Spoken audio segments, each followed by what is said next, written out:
The door slammed shut. I yelled as 3 knocks echoed through the office. A moment later, the door swung open and a woman in her 20s with icy eyes stepped in. She closed the door behind her and strode to my desk with the proud gait of a peacock, without uttering a word. I noticed she wore a small crucifix around her neck. "Didn't you hear me?" I asked. I took a drag from my cigarette, letting the smoke slowly escape my mouth, coiling in the air before dissipating into the room's stale atmosphere. I placed the cigarette in the ashtray, already overflowing with ash and old butts. "I need your help, officer," she said in a soft but stern tone, ignoring my earlier remark. "Detective," I corrected her, "and if you want to talk, make an appointment, then we'll discuss it." I opened my drawer, pulled out a flask, and took a swig. The liquor burned my throat but brought me back to my senses. I knew I was slowly digging my own grave with all the drinking and smoking, but I no longer cared. I put the flask back in the drawer and took another drag from my cigarette. The woman looked at me with disgust. "My daughter is missing," she said, her voice now laced with more anxiety. That hit a raw nerve, but I tried not to show it. She sat down in the chair opposite my desk, staring at me intently, so much so that I had no choice but to give her my full attention. I took another drag, stubbed out the cigarette in the ashtray, then lit another. "Sorry, I don't handle these kinds of missing person cases. I can help you find lost relatives or discover if your husband is cheating, but not this kind of thing. Besides, you'd be better off going to the police for that," I said, leaning back in my chair and looking at her. "I've already been there, they couldn't help," she said coldly, reaching into her jacket. A moment later, she pulled out a photograph and placed it on the desk in front of me. "This is my daughter, Alexandra. She's 12. We live in a town called Northbury." "Never heard of it," I said, picking up the photo. It showed a little girl in a school uniform, with short black hair, smiling at the camera. I held the picture, examining it curiously, flipping it over to see if anything was written on the back, but there was nothing. The woman replied, "I didn't think you would. It's a very small town with a population of 1,500. "What's your name, ma'am?" I asked, pushing the photo back to her. "Lydia Burrow. And how long has your little girl been missing?" I asked, a thought forming somewhere in my mind, urging me to consider taking the case. "A week, and it's not just my daughter. Children in Northbury have been disappearing for months, vanishing without a trace." I tilted my chin up and tapped my fingers on the desk in confusion. "I haven't heard about this on the news," I replied, filled with suspicion. "The media doesn't report anything there. According to them, the children just wandered into old mines and died in accidents. But something else is happening. Someone or something is responsible for abducting the children. I'm sure of it." "When did the first disappearance occur?" I asked. "About 6 months ago. A child disappears every month. Everyone knows, but they don't want to talk about it. They live their lives and hope their child won't be the next." "So why do you stay in that town if you know it's dangerous?" Lydia looked down at her lap, then up at me and said, "I was born and raised there. It's a very small but close-knit Christian community, like family. Educated at St. Peter's Elementary, I had an enlightening experience, and I want my daughter to experience the same. There's nowhere else in America that provides an education like Northbury. Believe me, I've researched it thoroughly." "So you deprived your daughter of a proper education and put her in a religious school in the goddamn wilderness?" I asked, my voice judgmental, not caring about taking the Lord's name in vain in front of a believer. Over the years as a cop, I dealt with all kinds of parents, and I knew exactly what type Lydia was. The religious, overly helicoptering type that caused more trouble than they helped, with their excessive zeal, spoiling their children beyond repair. Something about all of this made me want to take the case even more. Lydia frowned before saying, "Excuse me, detective, but how I raise my daughter is none of your business." "You're right, please continue," I said, deciding not to argue and stubbed out my cigarette. "My daughter always came home at 4:00 p.m. after school. But last Thursday, she had an extracurricular activity and was supposed to be home around then. When 8:00 came, I decided to call her, but she didn't answer. She's been missing ever since." "Did she say what the activity was and where it was?" "No, and I didn't ask. My daughter is a good student. I don't need to hover over her and check her every move. She's independent, so I gave her the freedom to be responsible," she said, so calmly that I was surprised by the coldness this woman displayed when talking about her missing daughter. I made a mental note to ask her a few more questions later and determine if she had any involvement in Alexandra's disappearance. She continued. "The police haven't found any clues about a suspect for any of the missing children. That's why I contacted you. I know you probably don't usually handle this type of case, but I'm willing to pay you handsomely. Does a $10,000 upfront fee sound appealing, and another $10,000 when the case is solved?" "Hold on, I haven't even said I'd take the case yet," I interrupted, stunned by the price she offered. "I need an answer as soon as possible because if you don't help me, I have to find someone else. There are 6 children who could be dead or in danger," she replied coldly. I scratched my chin, observing her with a scornful gaze. This woman must be truly desperate to seek help from a burnt-out former cop. The money sounded appealing, but it wasn't really about the money. It had been a week, and the girl was probably dead, just like the others. But I knew what it felt like to live in anxiety, worrying day and night, jumping at every call and message. It was better to have closure, no matter the outcome. "All right, I'll take it," I finally replied, lighting another cigarette. Getting to Northbury was harder than I expected. There was no way to mark it on a GPS, and people either had never heard of the place or only vaguely knew how to get there. Even with Lydia's directions, driving there was torture. Miles around the town were all wooded hills and treacherous old roads that wound on indefinitely until they reached a clearing that sloped down into the town. Northbury was exactly as I imagined. A patch of neighborhood cobbled together under the guise of a town, with hardly anything essential within it. Driving through, it made me feel like I was driving through a ghost town because there was nobody outside. Don't get me wrong, it looked like a beautiful place for a weekend getaway, but not somewhere you'd want to live. I stopped the car and opened the folder of printed documents Lydia had emailed me. There were a few photos of Alexandra, her medical and academic records, the names of 5 other children who had gone missing, and potential locations I should visit to question witnesses. It was 2 p.m. when I arrived, and I decided to visit St. Peter's Elementary School first. "Ian Nelson, private investigator, I'm here to see Mr. Reynolds."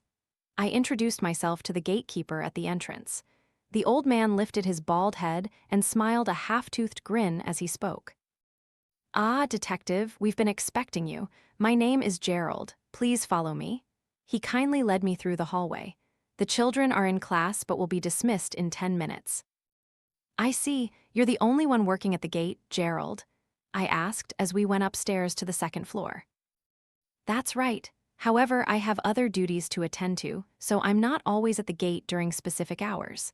This is a large school, and there's a lot to do." "Do you keep records of your work schedule?" "Yes, we have a logbook at the gate, so if you like, I can show it to you later." "Thank you. Are there any other exits from the school?" "There's a door at the very back. It leads to the schoolyard." We stopped in front of a classroom. "Here we are. Please wait until the bell rings," Gerald said.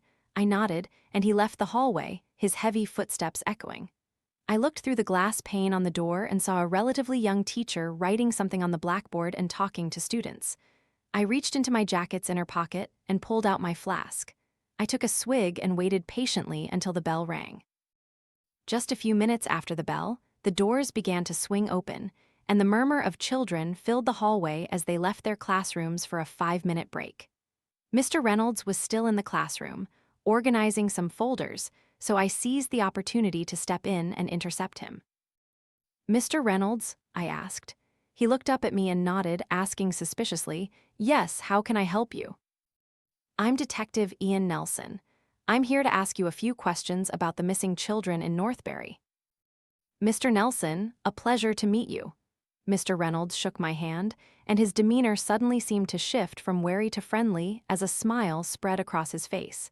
He sat down and leaned back in his chair, crossing his legs.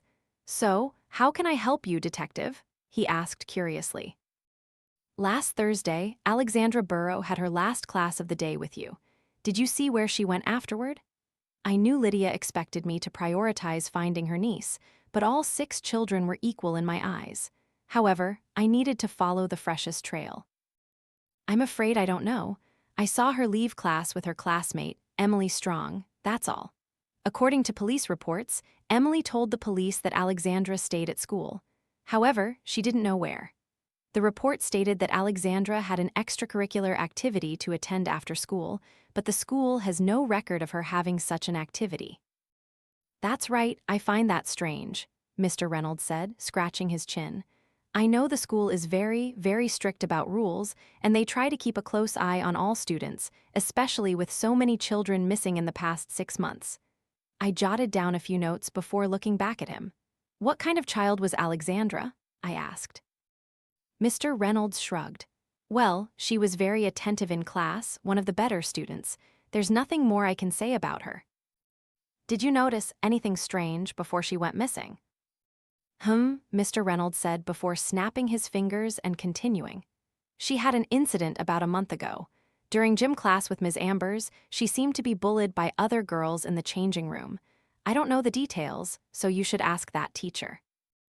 I see. I wrote down the teacher's name. Who was in the school at the time she went missing? Mr. Reynolds thought for a difficult moment. There should be a list you can see in the principal's office, but I don't think there were more than 3 teachers at that time, plus the gatekeeper. I scratched my cheek. So, Alexandra was either lured into off-the-books after-school activities that were never on the list, or she intentionally broke the rules and ran away, possibly due to bullying, depending on its severity. At this point, I didn't have enough information to draw any conclusions. Do you remember which direction Alexandra went after leaving your class? I asked, trying to narrow down the investigation. Mr. Reynolds shook his head sadly. Sorry, I was still in class when everyone left. I know Alexandra and Emily were the last 2 to leave, but I didn't see them after they went out. What about the other missing children? Did you notice anything strange about them before they disappeared? Like bullying, changes in behavior, that kind of thing. Nothing like that. Some of the missing children were top students, living normal everyday lives, then they vanished without a trace. I see, I said, reaching into my jacket. As I pulled out my flask, Mr. Reynolds frowned and said, Detective, please put that away. This is a house of God. All right, I'm almost done. I'm not just talking about the school, Detective. This entire town is a religious sanctuary. You'll find that the townspeople are not very welcoming to outsiders, especially those who engage in such blasphemous activities. He made a disgusted face on the last sentence.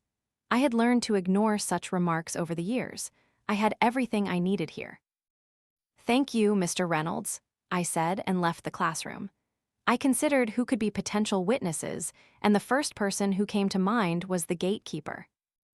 Oh, one more thing, Detective, Mr. Reynolds shouted as I stepped across the threshold. I turned back to face him. Who sent you here to investigate? He asked. Lydia Burrow. Excuse me, who? He squinted. Alexandra Burrow's mother, Lydia Burrow. Mr. Reynolds shook his head steadily as he said, That can't be right. Alexandra doesn't have a mother. What do you mean she doesn't have a mother? I asked, frowning in suspicion. I mean her mother died when Alexandra was 3. Only her father, Harry, looked after her. Is her father still in town? Of course, write down this address. Mr. Reynolds gave me the Burrow family's home address, and I jotted it down in my notebook. So, is there anyone named Lydia Burrow in this town? I asked. I don't know. This is a small town, and everyone knows everyone, so I can't imagine not knowing someone in the Burrow family. I see. I stared at the notes I had taken so far. Is the principal still here? Yes, his office is on this floor. Turn right after you go out, then turn right again, and you'll see a door marked principal's office on the right. I nodded and left the classroom. My mind was racing faster than I anticipated after talking to the teacher, and I was furious with Lydia or whoever she was. If my client wasn't Alexandra's mother, then who was she? Furthermore, was Lydia her real name, or did she choose an alias? And why did she want me to start this case? There must be something important to her in this investigation. Maybe she was the mother of one of the other children, but that still didn't make sense why she would lie. Whoever she was, she must have anticipated that I would find out fairly quickly that she was an imposter. I made a mental note to call her later. As I left the classroom, the murmur of children had completely died down, and everyone was in class, making my footsteps echo in the hallway. I knocked on the principal's office door and heard a female voice say, "Come in." I opened the door, and to the right was a secretary's desk with a middle-aged woman sitting there, looking at me curiously. "How can I help you?" she asked politely with a smile. "Detective Nelson, private investigator. I'm here to speak with the principal." Her smile faded, and I could tell she was visibly anxious. Some people are uncomfortable around law enforcement, and even though I was just a private detective, my demeanor still made some people uneasy. I assumed her anxiety was due to that, but reminded myself to ask her if I hit a dead end with every other lead. "Please give me a moment," she said, giving me a strained smile this time. She pressed a button on the desk phone and said, "Mr. Greenwood, there's a private investigator here who wants to see you." A moment of silence passed before a deep voice emanated from the speaker. "Thank you, Darcy, send him in." "You can see the principal now." The secretary smiled as if I hadn't just heard him on the phone. I nodded and proceeded through the door. The office looked ostentatious at first glance, contrasting with the pure sterility of the school. There was a large bookshelf filled with books on the right side of the room, many trophies on the other end, and degrees, certificates, and thank you letters on the wall. In front of me, behind a desk, sat a bald, burly black man with his arms crossed. As I entered, he stood up and came forward to shake my hand. "Mr. Nelson," he said, "Gerald at the gate told me you were here, please." He motioned to the wooden chair in front of the desk. I sat down as he settled into his more comfortable leather chair, resuming his previous posture with crossed arms. "Would you like anything to drink, detective? I have some whiskey here if you'd like," he asked. This man's focus on material items made me question his dedication to the lessons his school was providing. "I thought this was a house of God," I remarked sarcastically. Principal Greenwood gave me a polite smile that looked like he was annoyed before saying, "So, how can I help you, detective? I assume you're here about the missing children." "That's right, I know you're probably busy, so I'll get straight to the point. I need you to tell me about Alexandra Burrow." "What do you want to know?" He cleared his throat and leaned back in his chair. "Can you tell me who was in the school at the time she went missing?" "Yes, that would be Mr. Reynolds, the math teacher, Mr. Schaff, the Bible studies teacher, and Ms. Wilkins, the discipline teacher. Then, of course, there's Gerald at the gate, Ms. Bryan, the cleaner, and myself." "Is there any way for you to confirm everyone else had left the school by then?" "No, not me. But Ms. Bryan might, as she's responsible for cleaning all the classrooms, so if anyone remained on campus, she would know." "And where were you between 4:00 p.m. and 7:00 p.m.? "Right here in my office.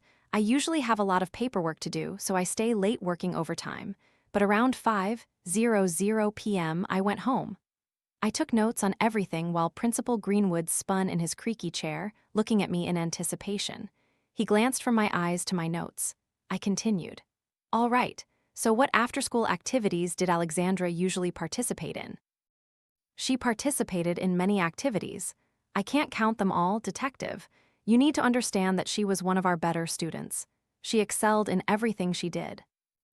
I was told she had no assigned extracurricular activity on the day she went missing. "That's right, and we don't know who told her to attend an activity, nor what that activity was." "And what can you tell me about the other missing children?" "Not much. They disappeared so suddenly that no one could have foreseen it happening. Where were they when they disappeared? Their disappearances were very random. Alexandra went missing in school, but the others either never made it home from school or they just vanished when they were somewhere else out there." "I see. Many people speculate that they disappeared in the mines. What can you tell me about that?" "Oh, that," he chuckled softly as he shook his head. "I wouldn't worry too much about rumors, detective. The old mines have been sealed off for years, ever since the accident." "What accident?" I asked. Principal Greenwood continued. "There was a major mine collapse in the 70s, and since then the mines have been sealed off. There's no way for children to get near them." He placed his hands on his lap now, continuing to spin slowly from left to right. I tapped my pen on my notepad several times, pursing my lips. I was starting to feel exhausted and needed a drink or a smoke. I stared at the names of the potential suspects I had written down. Reynolds, Schaff, Wilkins, Gerald, Bryan.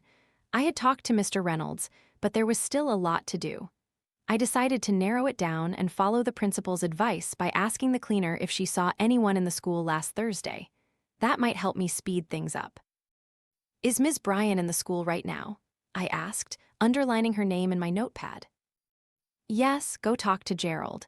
He'll know exactly where she is, Principal Greenwood said. I have one last question. I looked up at him, seeing him looking at me in anticipation, still spinning steadily. Go ahead, he smiled. Who is Lydia Burrow? Principal Greenwood stopped spinning in his chair, and suddenly there was no creaking sound. Silence filled the room. He frowned and scratched his chin as if trying to remember something. Doesn't ring a bell, he slowly shook his head. As we maintained eye contact, I leaned forward and asked, Are you sure, Mr. Greenwood? He inhaled through his large nose and looked away for a moment before shrugging and saying, She might be a relative of Alexandra Burrow, but I don't know anyone by that name. And let me assure you, I know everyone in this town. I nodded, silently staring down at my notes again. I should go now. Thank you for your help, Mr. Greenwood. I stood up, and so did he. He escorted me to the door, and on the way out he said, What happened to those children is a tragedy, and our town hasn't been the same since it began. Thank you for your efforts on this matter. But try not to dig too deep. Do you remember what Nietzsche said about the abyss? Some things are best left undisturbed, detective. I wasn't sure if it was a genuine warning or a threat. Before I could respond properly, he politely closed the door in my face. I greeted the secretary and went downstairs to find Gerald. He was sitting behind the counter at the entrance, reading a book when I arrived. When he heard footsteps, he looked up, and upon recognizing who was coming, he placed a bookmark between the pages he was reading and stood up to greet me. Detective, how is your investigation progressing? He asked. Uncertain. I have more questions than answers. I need you to tell me where the cleaner is. Ms. Bryan? He asked. I saw her in classroom 105 about 10 minutes ago. She cleans in a linear but quick fashion, so you'll hopefully find her around 108 or 109. Thank you. Actually, I have a few questions for you before I go. Go ahead, I'll do everything in my power to assist you. He sat on the counter and observed me curiously. I put my hands in my jacket pockets and said, You were here on the day Alexandra Burrow went missing, right? That's right. Did you see her go anywhere after school? No, sorry. As I said, I have to jump from place to place, and I spent most of that Thursday repairing the fence. Did you notice anyone or anything suspicious on campus that day? He pondered for a moment, looking up at the ceiling. He crossed his arms, revealing a small tattoo on his forearm. When he noticed me looking, he quickly pulled down his sleeve. After a moment, he shook his head with a frustrated look on his face, shrugged, and said, Sorry, detective, nothing suspicious happened that day. I did my job, went home, and that was that. I scratched my chin, staring at him. There was something odd about the way he responded and looked at me anxiously, as if waiting to see if I believed him. When I arrived earlier, you said you were waiting for me. Who informed you of my arrival? One of the parents called today and said they hired a detective from out of town and he would be here shortly. They rattled on so fast that I never caught their name. I couldn't believe Lydia had undermined the investigation like this. Calling ahead and letting witnesses know you're coming to question them is the worst thing you can do. It gives them enough time to prepare their answers and even coordinate their stories for consistency. I was beyond angry with my client, despite the hefty fee. I see. Does the name Lydia Burrow ring a bell with you? I asked, determined to press him further. Sorry, sir. He apologized again with a distressed expression. I know this town well, and there's no one in the Burrow family named Lydia that I know of. My phone started ringing, and I excused myself. The caller ID showed, Lydia, so I quickly picked up and moved away from the gatekeeper a bit. Hello, I asked. Detective Nelson, a familiar female voice said from the other end. Did you make it to Northbury safely? I did, and I don't appreciate you calling to let witnesses know I was coming. What do you mean? You called the gatekeeper a few hours ago to tell him I was on my way. That's what he said. There was a pause before she said in a panicked but somehow still calm tone, "Damn it. Listen, detective, I never made that call. That means they've discovered you already. You have to be careful who you trust. Your life could be in danger." "What are you talking about?" I asked incredulously. "I'll send you my address and an image. If you see anyone with the same symbol as in the image, stay away from them and don't believe anything they say. Do you understand?" I was angry at her for giving orders like this and expecting me to believe her after lying to me so blatantly. "Speaking of that," I said, "I'm finding interesting things in my investigation." I scoffed. "Oh," she asked. "That's right. For example, no one here seems to know anyone named Lydia Burrow. They also claim that Alexandra's mother is dead. So why did you lie to me?" There was another pause on the line, but I knew she had heard me. After a moment, she replied, "I promise to tell you everything when we meet in person, but not over the phone. Please stop by my house as soon as you're done at the school." "All right, I'll be there later," I said. "Thank you, officer." "Detective," I corrected, but she had already hung up. I turned back to Gerald, who was reading his book again until I returned to him. "Now, about the cleaner?" I began when my phone pinged. I picked it up and opened the message Lydia sent. There was an address and below it, a text passage. "If you see anyone with this symbol, stay away from them." Below the text was an image of an inverted crucifix inside a triangle. Perhaps I stared at the photo for too long because Gerald said, "Is something wrong, detective?" I looked up at him, seeing him looking at me with absolute attention. I put my phone back in my pocket. "No, nothing," I said, subtly glancing at his covered forearm again. The forearm had the same tattoo as the symbol in the photo. Ms. Bryan, the cleaner, was in classroom 110, carefully arranging desks and chairs, her back to me. The classroom already looked quite neat when I arrived, and I was sure it was thanks to the children's good behavior. She didn't notice me enter, so I called out, "Ms. Bryan?" She startled and turned around, placing a hand on her chest, clearly flustered. "Oh my," she chuckled at her own fright. "Sorry, I didn't mean to startle you. I'm Detective Nelson. May I ask you a few questions?" "Yes, of course." She neatly tucked another chair under a desk and came to shake my hand with a smile. "How can I help you, sir?" she asked. "I'm here to investigate the missing student's case. I assume you were here last Thursday between 4:00 p.m. and 7:00 p.m., right?" "Yes, sir," she nodded eagerly. "Did you see this girl anywhere during that time?" I pulled out Alexandra's photo and handed it to Ms. Bryan. Her face lit up with a smile, which I took as a sign she recognized the victim. She said, "Oh, yes, I did see her. I think it was around 4:45 or 5:00 p.m. I saw her go down to the basement. I had finished cleaning down there already, so I didn't go down again." "The basement?" "Yes, there's a faith and spirituality class down there, so I assume she had an after-school activity to attend there." "Are there any other classrooms down there?" I asked.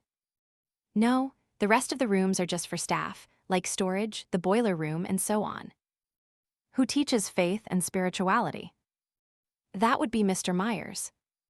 "And was Mr. Myers in the school during that time?" "No, sir. I saw him leave around 2:30 p.m., so that ruled him out as a suspect. Alexandra went down to the basement for some reason. Again, either someone lured her to have a class there, or she went of her own volition. The former seemed more plausible." "Ms. Bryan, who else did you see in the school at that time?"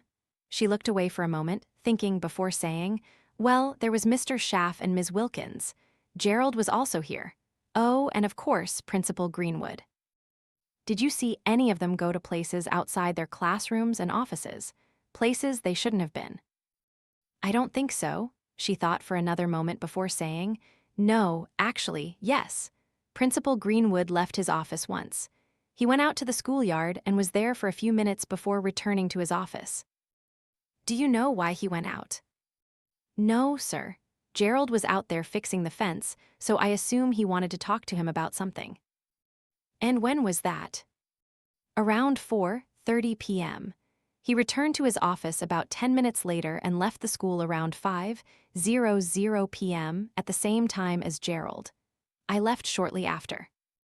You have a good memory, Ms. Bryan. I gave her a faint smile, feeling the muscles in my face stiffen. She chuckled heartily and said, "When you work here as long as I have, sir, you learn everyone's habits." So, what unusual habits did you notice that day? Only with the principal, sir. He never leaves his office, let alone goes to find Gerald to talk. Mr. Greenwood doesn't like chasing people down, so instead, he invites them to his office when he needs something, regardless of whether they're busy or not. That bothered us at first, but then we got used to it. That's why I found it strange when he went out like that. Maybe he couldn't reach Gerald and decided to go find him, I asked. The cleaner shook her head. Sir, I've been cleaning up after Principal Greenwood for over 15 years, and if he comes to find you himself, it can only mean a major emergency, no exceptions. And just so I'm clear, after you saw Alexandra go down there, you didn't see her come out.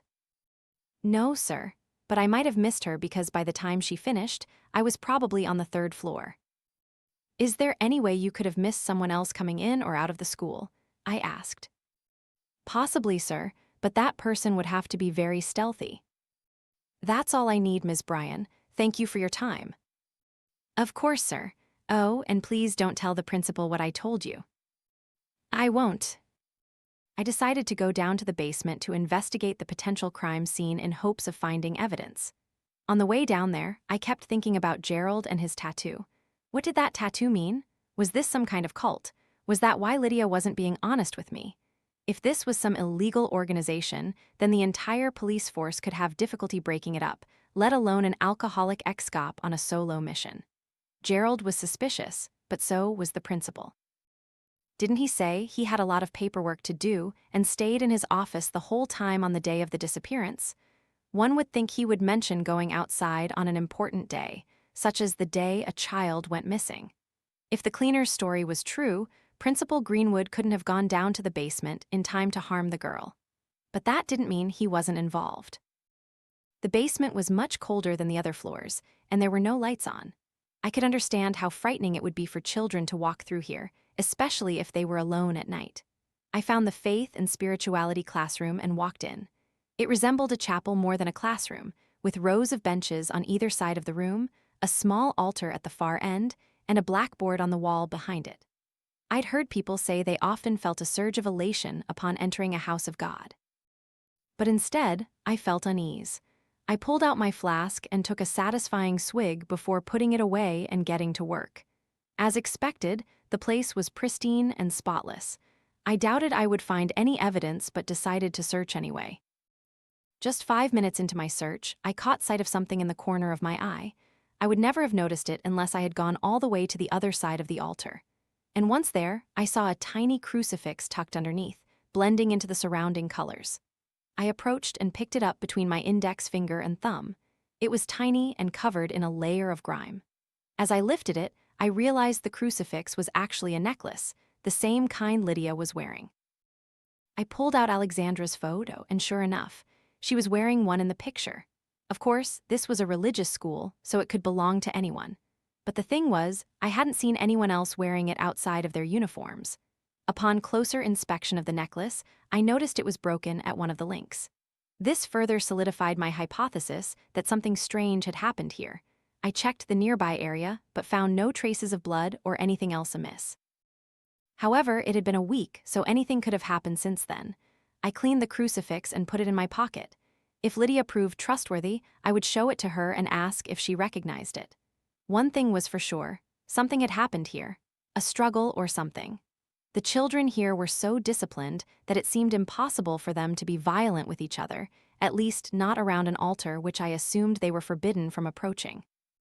I decided to go back and ask Gerald again, but by the time I reached the entrance, he was gone. The principal had also left, so I would have to leave my questioning for tomorrow. I checked Lydia's address and drove there. She lived in an ordinary, nondescript house in a quieter part of town, isolated from the rest of the households. I rang the doorbell, and she opened the door, greeting me with a smile. "Detective, please come in," she said. I nodded and followed her inside to the living room. We sat down, and she offered me a drink. I declined and took a swig from my own flask before deciding to focus on work. "So, what did you find out, detective?" she asked. No, first you'll have to give me some answers, I said. She crossed her legs and placed her hands around her knees. Fair enough, what do you want to know? She asked. Who are you? I leaned forward. My real name is Lydia Burrow. As you've discovered, Alexandra's mother, my sister, died many years ago. So you're Alexandra's aunt? I asked. She nodded. Then why do people in town say they don't know you? Because they don't know my real name. I live under the name Lydia Stevens, a lonely woman with no family, living on the edge of town. That still doesn't answer many of the other questions I have, I said. And I'll answer you in a bit. Tell me, have you found anything useful in your investigation so far? I reached into my pocket and pulled out the small crucifix. Lydia's eyes widened and her mouth dropped open. She immediately stood up and took the crucifix. She examined it intently as she said, "This is Alexandra's, no doubt about it. Do you see the inscription here?" She pointed to the incredibly tiny, easy-to-miss letters. It says, "God protect you, my daughter." It was given to her by her mother. Where did you find it? She asked with an energy in her voice that contrasted with the usual coldness she displayed. She sat down and stared at me, awaiting my answer. In the school basement, her kidnapper, he did it there. She gently placed the crucifix on the table and cleared her throat. She said, "Do you remember the picture I sent you? Did you see anyone with it?" The gatekeeper has a tattoo. What does it mean? It's the mark of a very old, very secret cult in this town. They've been in town from the very beginning. They infiltrated the town many years ago, and they continue to poison it. They have no name, and the people here are too scared to give them one. The truth is, detective, they haven't just abducted 6 children, they've abducted 48. What? I scoffed. From around the mid-70s, the cult abducted 1 child. Every year those children were never found, but everyone knows what happened to them. What happened to them? I asked, sitting on the edge of my seat, curious. The cult believes there's a blight in the town. They believe children need to be sacrificed to appease the beast that resides within. Most children are abducted and sacrificed, but some of them are willingly sacrificed by their own parents, members of the cult. So, why did they start abducting children every month now? They believe the God they seek to appease has grown in appetite and demands more innocent souls. They tried abducting children twice a year, but because it wasn't effective, they increased the number in hopes of stopping the blight. That's insane. A secret cult is abducting children and sacrificing them to a demon. You want me to believe that nonsense? I said, looking at her judgmentally. Lydia stood up. She crossed her arms and walked to the bookshelf behind her. "Are you a religious man, detective?" she asked, searching through the books. She turned her head back to look at me while keeping one hand on the bookshelf. "No," I said sternly. "Is it because of your daughter?" she asked with a curious look on her face. I snapped my head up to look at her, suddenly feeling my heart start to pound. Lydia pulled out a thick book and sat down in front of me, placing the book on the coffee table. Only then did I notice the large crucifix and triangle symbol on the cover. "I know about you, detective," she said confidently. "I know you're a homicide detective who once worked on a case involving a cult. I know them. I'm sorry. I know losing a child must be difficult." I felt anger boiling within me. Who did she think she was, talking about my daughter as if she knew her?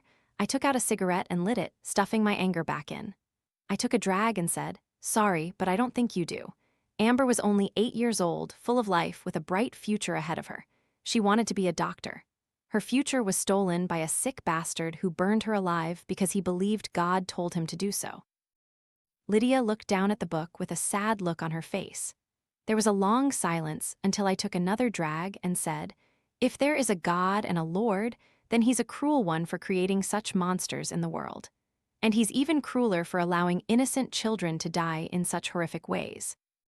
She cautiously looked up at me. "Did you quit your job after that?" she said. I shook my head. "That's right, but not before I got justice for Amber. The cult had killed dozens of innocent children. Everyone was scared to take the case and hunt them down, fearing their families would end up like mine. I had nothing left to lose, so I worked on the case day and night for a year. Finally, I found them, and there was a raid on their hideout. Most of them were arrested and sentenced to life imprisonment. but that wasn't enough for me. I used my connections to bribe the warden and the cult leader's cellmates. I felt the anger drain as I spoke about it. Let's just say the leader renounced all his gods and begged for forgiveness before he died. There was another long pause before Lydia said, "That's why I never told you my true intentions. If I told you there was a cult involved in all of this, you would never have taken the case, would you?" she asked. I nodded. You're right, no way I would take another cult case, even though I have nothing left to lose. So this cult, I said, how do you know about them if they're so secret? Ah, that's another thing I didn't tell you, she said. She rolled up her sleeve, revealing the cross and triangle tattoo on her forearm. I used to be a member, she said. I took a drag from my cigarette as I stared at Lydia's tattoo. I didn't know what to think, so I simply stared. Why are you telling me all of this now? I asked. Because I owe you. I want you to trust me. I want to find Alexandra, dead or alive. She's my niece and I love her. So if you remember, you know who the others are and where we can find them. It's not that simple, she shook her head. Members are required to wear masks at all times during meetings. I could never tell who was in the room with me. Important tasks are only assigned to the so-called faithful, and the cult's hideout changes regularly to avoid capture. I see, I replied. There was silence in the room for a moment before she said, "Do you have any leads, detective?" Yes, I nodded. The gatekeeper and the principal. I need to question them again tomorrow. Well, if you'd like, you can stay here overnight. There's also a motel nearby, but they charge high rates since we rarely have visitors. Thank you. I stayed at Lydia's house overnight, and the next morning I returned to the school. The gatekeeper, Gerald, was at the entrance, reading a book as usual when I arrived. When he saw me, a forced smile spread across his face as he stopped reading. He looked like someone who had just rid his garden of pests only to find them back there the next day. "Detective, still working here, I presume?" he asked. I looked at the book he was reading, God Can and God Will, by Ronald Fry. I didn't see the cult symbol anywhere, but I figured they probably wouldn't want to advertise it so openly. Good read? I asked. Certainly, Gerald said. It's about a man who found his purpose in life in prison through God. He explained that we can all change and atone for our sins. And do you think you'd find yourself through God if you were imprisoned now? I growled, sitting on the edge of the counter, looking down at the gatekeeper from above. He didn't answer. That's an interesting tattoo you have on your forearm, Gerald, I said, pointing to his covered arm. It's a reminder, Gerald said with a sorrowful look on his face. Oh, really? A reminder of what? A reminder of the mistakes I've made in my life, of what I once was and what I no longer am, he replied. I gave him a polite smile. I pulled out my notes and said, Mr. Gerald, when we spoke yesterday, you didn't tell me that on the day Alexandra went missing, Principal Greenwood came to speak with you. Why? Gerald shrugged. I didn't think it was important, so I probably forgot. He scratched the back of his neck, a sure sign he was uncomfortable. What did the principal want to talk to you about? I asked, staring at him sternly. Nothing in particular, just assigning me tasks that needed to be taken care of around the school. That kind of thing. He shrugged again. What tasks did he assign you? I asked. He started to stammer before saying, mowing the lawn, fixing the gate. That kind of thing. I tapped my notes with my pen slowly while staring at him. He averted his gaze as if too anxious to look at me. It doesn't sound right that he would come talk to you just for that, I said. Gerald simply shrugged again, looking down at his book. I turned to face him and leaned closer. Gerald, don't give me that nonsense, I said. If you're involved in the girl's disappearance, you'll be in prison long enough to write a book like Ronald Fry here. And right now, things aren't looking good for you. Do you understand? Gerald sighed, tapping his foot nervously on the ground. He looked at me and said, There was a man who came here last Thursday. I don't know who he was, which is strange because I know everyone around here. But he came asking about Principal Greenwood. I pointed him to the principal's office, and about 10 minutes later, Greenwood came to see me. I don't want to interrupt you now, Gerald said. He told me not to mention to anyone that I saw that stranger, not even the police. He threatened that he would fire me, and I would be in even bigger trouble with others. Something about the way he hesitated before saying the last part made me realize we were on the same page, so I became bolder. "The cult?" I asked. He looked at me with confusion in his eyes, clearly surprised that I knew about the cult. "How do you know about that?" he asked. "Your tattoo, you're wearing their mark." "That's right, but I'm no longer a member. Haven't been for over 30 years. I've heard stories about them all my life when I was young, about purifying the blight and so on, and I decided to join them when I was 18. I didn't know what they did to children back then, so when I found out, I left the group." "You joined a secret cult only to leave shortly after, and they let you go just like that?" I asked. Gerald pulled down his collar, revealing a tattoo on his upper chest. It was a similar tattoo to the one on his hand, only the cross was upright and the triangle was inverted. "This is their mark on those who decide to leave. It's a sign of shame and weakness, but it's also a reminder that revealing anything about the cult can have severe consequences. It's also a warning to other members not to talk to people like us." He quickly pulled his collar up as if covering his private parts and looked down at his book with obvious shame in his eyes.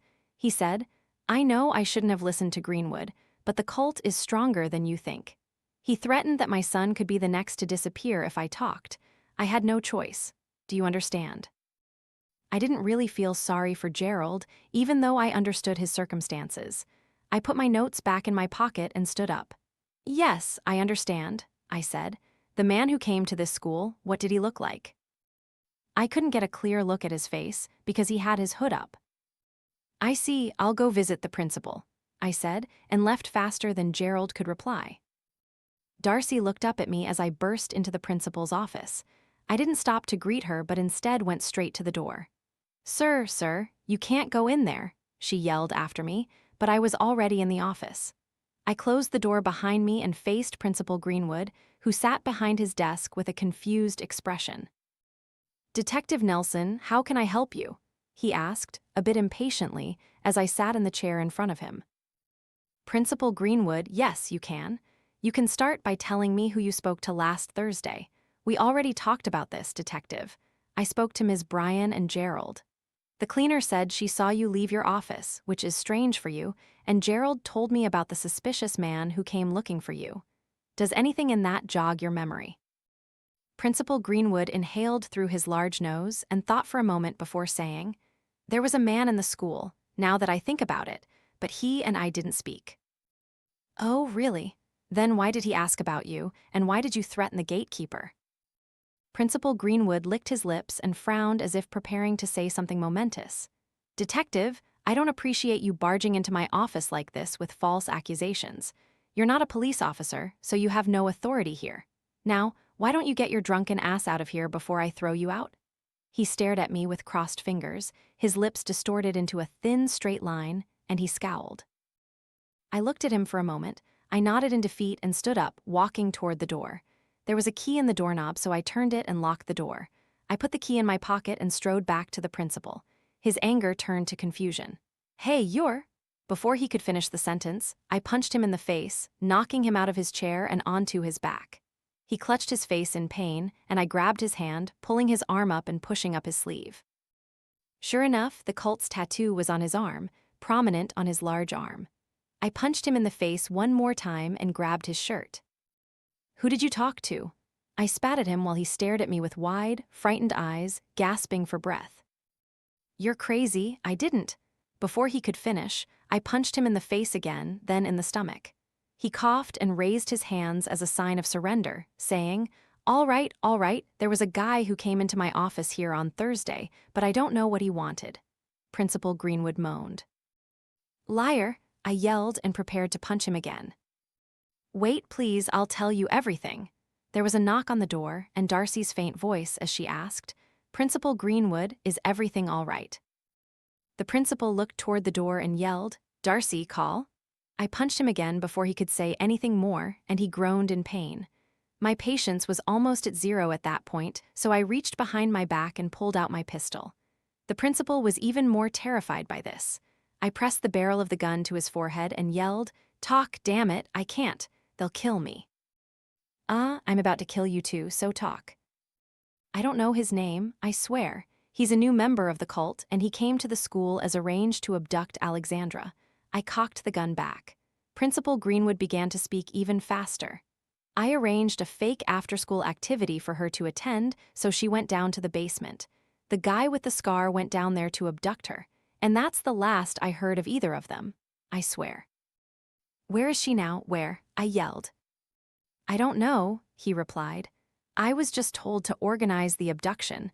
I don't know where she was taken. They didn't tell me anything. Where is the cult's hideout? I don't know. I backhanded him, and he screamed. I swear I don't know. I only joined the cult a month ago. They don't allow new members to participate in their meetings. How do I find the guy with the scar? He's usually at the Good Siblings bar on Mitchell Street. That's where he and I met. I dropped the principal to the floor and walked toward the door. As he regained his breath, he said, "You don't know who you're messing with, Nelson. The cult is everywhere. When they find you, they'll. You'd better hope she's still alive, Greenwood, because if the cult doesn't kill you, I will." With that, I unlocked the door and went out, Darcy's frightened gaze following me intently the entire time. A moment later, I was out on the street in front of my car, lighting a cigarette. I stared at the school, which stood like a silent giant, not a sound of people or cars on the street. I took a drag, the plumes of smoke mingling and disappearing into the air. It was still too early for me to go to the Good Siblings bar, but I could go and investigate it. Who was the man who came to the school? He was clearly a member of the cult responsible for Alexandra's abduction, but where had he taken her? The cult itself seemed to be very careful. If someone like the principal didn't know their plans, they must have entrusted the entire abduction plan only to their highest-ranking members. But I was nowhere near finding them.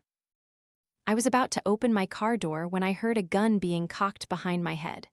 "Don't move," a slightly rough female voice said. I slowly placed my hands on the roof of the car and said, "This isn't the first time I've had a gun pointed at my head." "It might be the last," the girl said and pressed the gun barrel closer to my head. She checked my right jacket pocket, then my left, reaching inside to see what I had in there. She said, "You're looking for the kidnapper, right?" "That's right." "He's dead," the girl said. "He botched something serious, so they had him killed this morning." Damn it, now I've lost my only lead. The girl took a step back and said, "You've interfered with our business too much. We don't usually let people go, but today I'm feeling generous, so I'll give you a fair warning. Leave Northbury and forget everything you've seen here. Do you understand?" I shook my head. "I can't do that, and you know it. I'm too deep already, so if you're going to shoot me, just shoot me. No response. Don't leave me hanging here," I repeated, daring to turn around. No one was there. I put my hand in my jacket pocket, rummaging. I felt something in my left pocket, and when I pulled my hand out, I saw a crumpled little piece of paper. On it was a hastily written address. It could be a trap, I thought, staring at the address. But that didn't make sense. The cult girl could have shot me right here or taken me hostage if they were going to perform some ridiculous ritual with me. My only lead was dead. I decided to go to that address. Everything was close by in Northbury, so I got there in just 5 minutes. The address given to me was an old house in a less reputable part of town.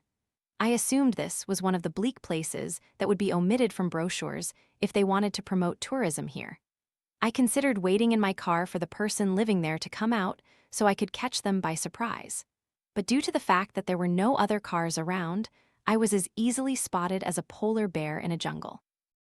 I finished a cigarette and got out of the car, double-checking the address on the paper and the house number. I knocked on the door, which looked like it was about to fall off its hinges, and waited.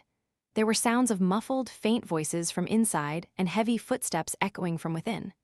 After a moment, a loud click of a lock was heard, and the door creaked open a bit, just enough for me to see half of a thin, gaunt face. A door chain stretched between the inside of the wall and the door, as the man looked at me with one blue eye from behind his cover. "Yes," he asked skeptically, looking me up and down. "I'm Detective Nelson. I'm here to investigate the missing children case. Can I come in?" The man thought for a moment before replying timidly, "Sorry, now's not really a good time." He tried to close the door in my face, but I blocked it and said, "Please, all I'm asking for is a few minutes of your time. Someone's life could be in danger." The man stared at me for a long moment before closing the door in my face. A moment later, a metallic slide was heard, and the door opened wide. In front of me was a man as thin as I had expected, with bulging eyes, greasy brown hair falling over his shoulders, and an oversized t-shirt. He moved aside and allowed me to enter. Inside, the house was a mess, with wrappers and containers from takeout and fast food scattered across the coffee table and spilling onto the floor. "Sorry about the mess. I've been working a lot lately and haven't had time for anything else," he said. He picked up a plastic bag of Chinese food from the sofa and invited me to sit, but I politely declined. Staring at the mess made me think a rat would jump out of it. But at the same time, this lifestyle reminded me a lot of my own. Except instead of food, I had empty liquor bottles everywhere, and it reeked of cheap booze. I glanced at the man's arm. He had a bandage on his left hand.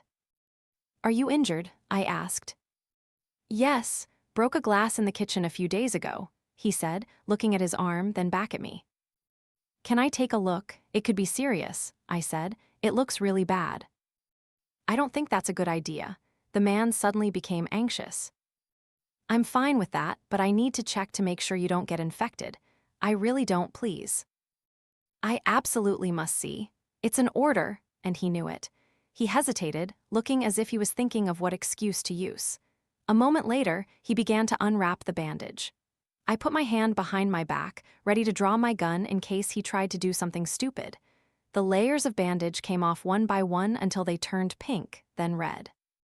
When he finally got to the end and took it off, along with the gauze, he showed me his arm, which had a wound about 2 inches long and 1 inch wide, with the rough shape of a rectangle, as if the skin had been peeled off. "Must have been a terrible shard," I said. He didn't reply. I turned around and took a few slow steps, subtly glancing around the room. I heard a muffled noise.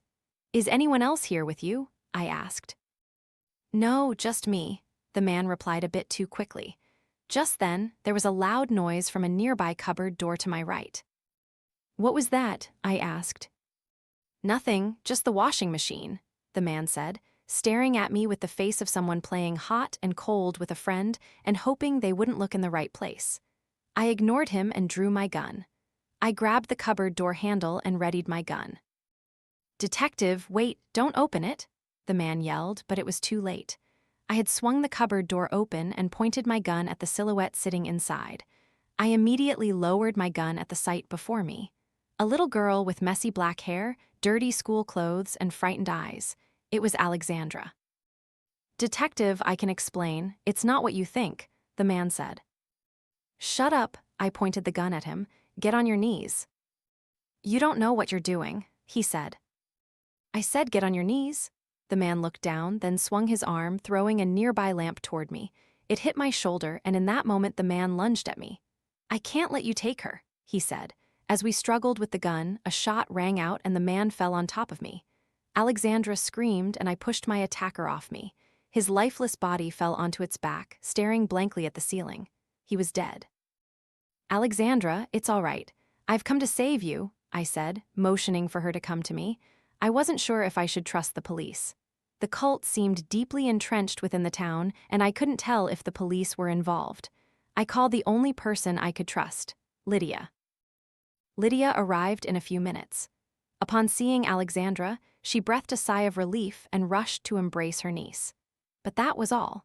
She only seemed relieved, not exultant as I imagined a parent should be upon finding their missing child. Alexandra herself seemed listless the entire time and remained fearful even when looking at her aunt's familiar face. Lydia finally stood up and said, "Thank you, Detective, for finding Alexandra for us." I felt good. I had just saved a little girl's life, something I couldn't do for my own daughter. For the first time in a long time, I actually smiled until my eyes fell on Lydia's upper chest, exposed above her dress. There was no mark there, no tattoo. I stopped smiling and I heard the front door creak open. I turned to see a group of large, muscular men and a short-haired woman standing menacingly in the doorway. "Almost escaped the cult," Lydia said. I turned back to face her and felt a blunt blow to the back of my head as it began to ring in my ears. I found myself falling to the ground, my vision blurred and spinning. I heard Alexandra scream for them to stop as one of the men roughly grabbed her and held her back. Lydia knelt in front of me and said, "You see, the cult never abducted Alexandra. She was given to one of our members. But then Sam here had to do what he thought was right. She pointed to the man I had killed earlier. His conscience got in the way, and he decided to take her into his home to keep her safe from the cult. So here we are. She slowly stood up and turned her back to me, crossing her arms. I tried to struggle free from my attacker's grasp, but instead received a kick to the ribs. Tears welled up in my eyes from the pain, and I made a mental note not to try resisting anymore. Lydia approached a now much more frightened Alexandra and placed her hand on the child's tear-streaked face.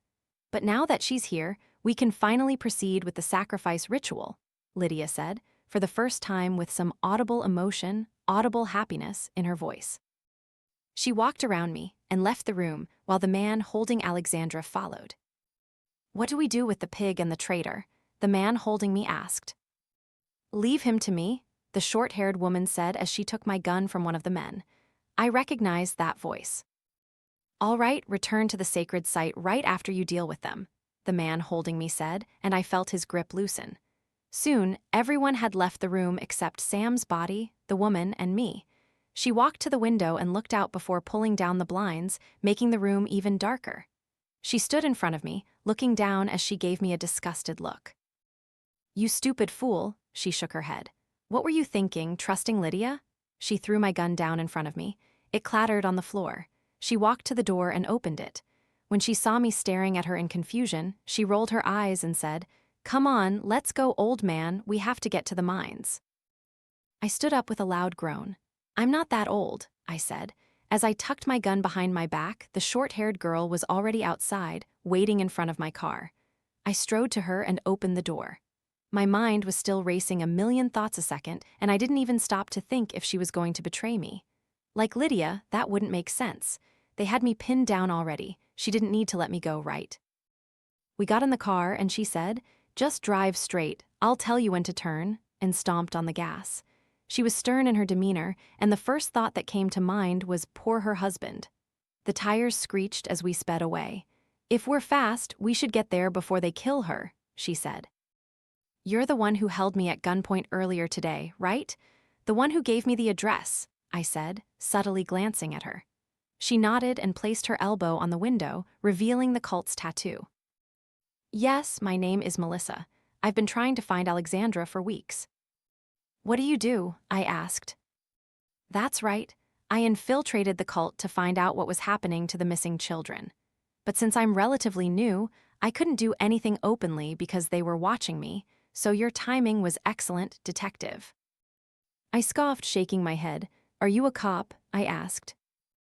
"No, just a Northbury citizen." "So what the hell is going on here?" I asked. Melissa sighed. "Lydia is the leader of the cult, at least I think so. She's the one who decides whose child is sacrificed to purify the blight in town." She made air quotes with her fingers. "A few years ago, she sacrificed her own daughter, burned her alive. Oh my God, did she do something to Alexandra's mother?" "No, not her, but I'm sure she would have if her mother had interfered. She's ruthless and won't stop at anything to complete the ritual. I once saw her cut off a guy's tongue for asking her why they needed to sacrifice children." I scratched my chin, giving my brain time to process what I was hearing. I said, "So let me get this straight. The cult arranged for Alexandra to be abducted, but a rebellious faithful decided to rescue her before the cult could take her away. And then, because Lydia couldn't find her, she hired me to solve the case for her." "Played you like a piano," Melissa said. "That bitch, you didn't have to kill that guy in the house," she chastised judgmentally. "I didn't. We struggled over the gun, and he must have accidentally pulled the trigger. He was right to attack me. Turn right here," Melissa pointed. We were at the edge of town, with houses on the right and dense forest on the left. The hills soared. "So what do we do? There are probably too many of them," I asked. "There are more rebels inside the cult. They'll be at the ritual. All I have to do is give a signal, and they'll cause a ruckus. That was our last-ditch plan in case everything else failed." "What if there aren't enough of them?" "Then we'll all die," she shrugged. We drove for a few more minutes until the remaining houses disappeared, and we came to a large fenced-off area on the left. Melissa told me to stop the car near the entrance, and from there, we got out. The rickety gate was open, despite the no trespassing sign. Far above was a sprawling quarry, perhaps at least a mile long, and far below were the entrances to the mines. "Come on, we have to be quick," Melissa said, and headed down the makeshift stairs made of old, rotten planks that ran around the quarry's inner wall. It took us 5 minutes to reach the bottom, and when we did, I already felt the need for another drink. I suppressed the urge and followed Melissa into the dark entrance, leaving all traces of light behind. "Try to be quiet here," she whispered and pulled out a flashlight. She illuminated the path ahead and began to walk. She seemed to know her way around this place with such familiarity that I thought she must have been here many times. "Is this the hideout?" I asked. "That's right," she simply said. Not long after, we began to hear voices echoing in the distance. I couldn't make out what they were saying because they were too far away. Melissa seemed unaffected by this, as she didn't even stop. I drew my gun, and as we continued, the voices grew louder and louder. I still couldn't understand what they were saying. And finally, I realized why. They weren't speaking English. It sounded like chanting in a prayer house in a language unlike anything I had ever heard. Perhaps dozens of people were chanting at the same time. Melissa raised her hand for me to stop again, so I complied. There was a faint orange light glowing from around the corner, and it was clear the voices were coming from right there. Melissa carefully peeked out, then turned back to me and said, "Take a look." I carefully approached and peeked out. I saw a large area with what looked like dozens of people in red robes with their backs to me. All of them held lit candles, staring up at a raised area with what looked like an altar on top. Alexandra was there, held tightly by 2 faithful. While Lydia faced the crowd, raising her arm high with a knife in one hand, she was looking up and chanting something as if in a trance, and the entire group repeated after her. "So what do we do now?" I asked, turning to Melissa. "Go around there. You'll be able to get behind them and rescue Alexandra. I'll create a distraction." "Wait, are you crazy? They'll kill you." "Trust me, detective." She placed a hand on my shoulder and nodded. I stealthily went around to the other side and looked around the corner. The altar was directly in front of me, with Lydia's back to me this time. I readied my gun and waited impatiently. The chanting permeated the mines, so unified that the walls vibrated. "Hey!" a voice yelled, and the chanting stopped. All faces turned to face Melissa, who stood there as calm as a cucumber. "What is the meaning of this, novice?" Lydia asked. "The fervent warriors brought her here." A few men began to walk toward her, but she drew her gun and pointed it at them. They recoiled in fear, which angered Lydia even more. "What are you waiting for? Kill her!" Melissa fired a shot into the air. The next few things happened so fast that they became a blur. I saw the majority of the group rush toward Melissa. I saw a large number of faithful take off their masks, draw guns, and start firing at the masked faithful. I saw Melissa fire into the crowd advancing toward her, but she was outnumbered. I couldn't tell what happened to her. I took advantage of the moment to rush onto the altar. Before they could realize what was happening, I shot one of Alexandra's captors in the back of the head.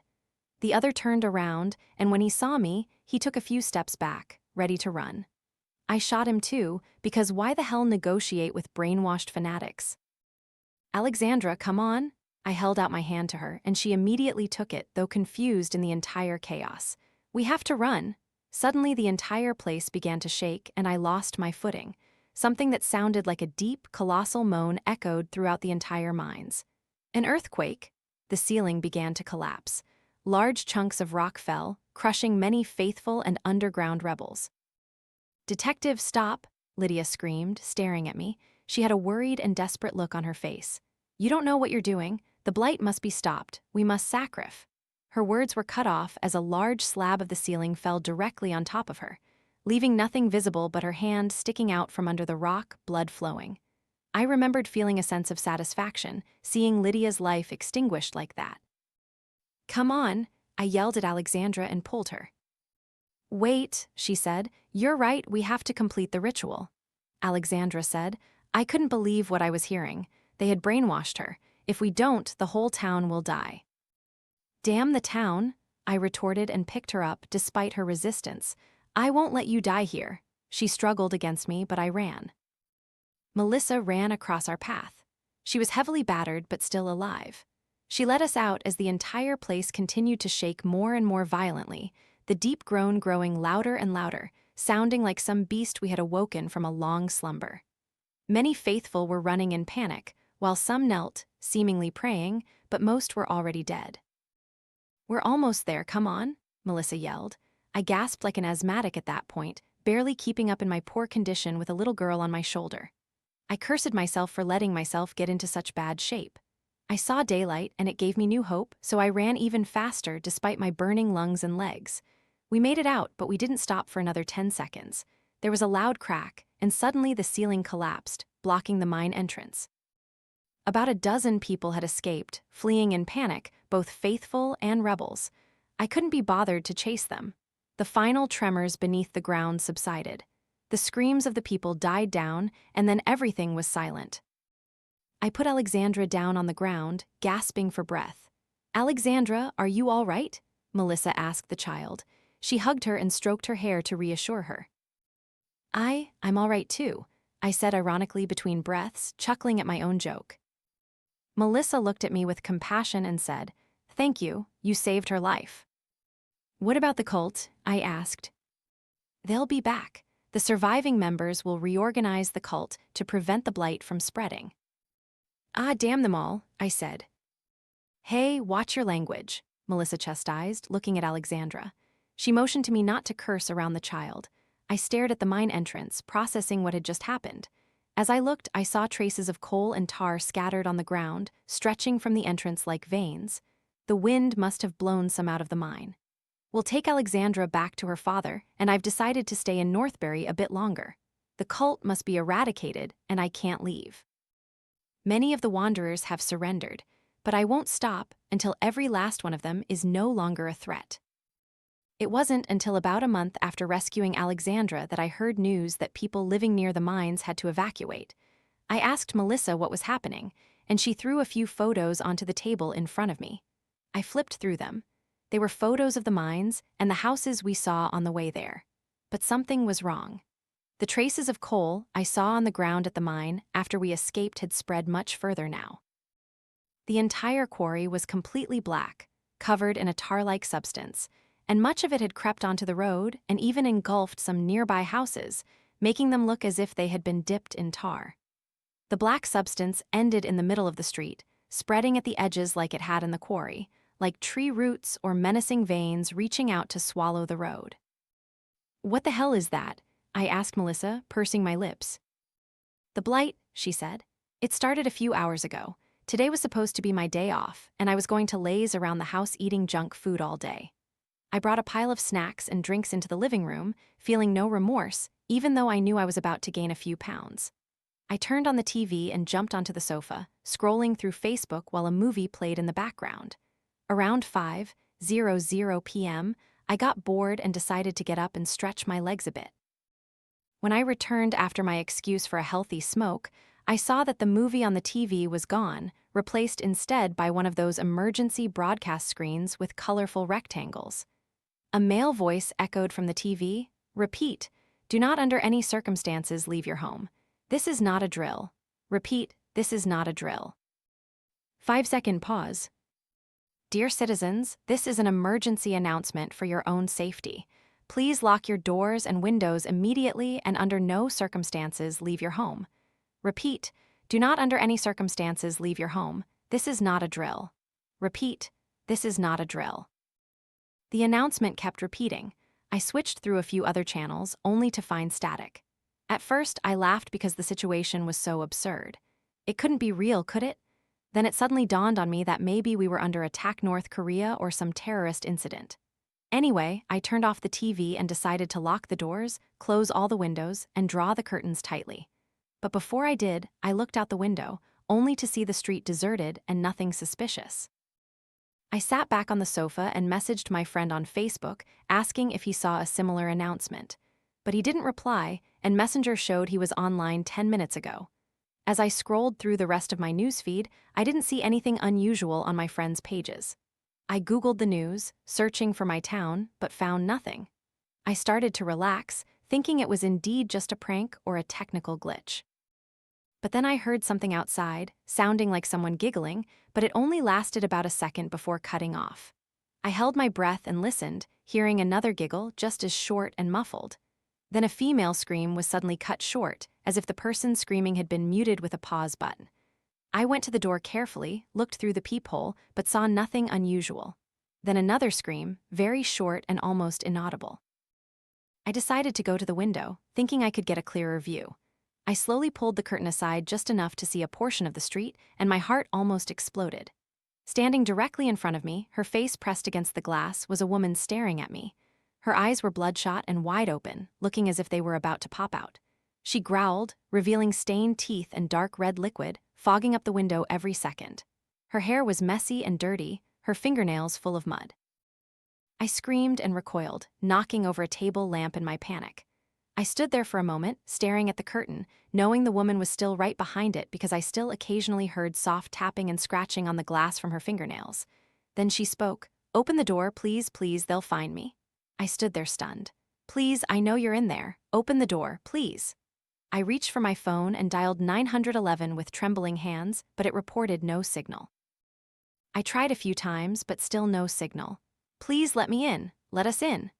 A male voice joined the woman at the window, then another voice at the door, then more and more, until my entire house was surrounded by a booming chorus of pleading voices. Some sounded desperate, and others impatient and aggressive. I retreated toward the stairs, waiting for them to leave. After an endlessly long period of time, they gradually began to quiet down one by one, until I was left alone in the deafening silence that I was grateful for. Had they gotten bored and decided to leave me alone? I decided to look through the peephole to see if it was safe. As I looked, I almost couldn't suppress a huge gasp. Through the peephole, I could see the face of a middle-aged man with bloodshot eyes, standing there motionless, staring at my door. Around him were many other people, also staring intently at the walls and windows. I recoiled and kept going back to the door to check. They had been standing outside my house for 5 hours. I waited and waited. I foolishly kept peeking out to see if they were gone. It was almost dark, and I felt like I was going insane. I even thought about opening the door, thinking maybe they didn't want to hurt me. And as a last resort, I gripped a kitchen knife tightly so I could try to fight them off or, in the worst case, slit my own wrists.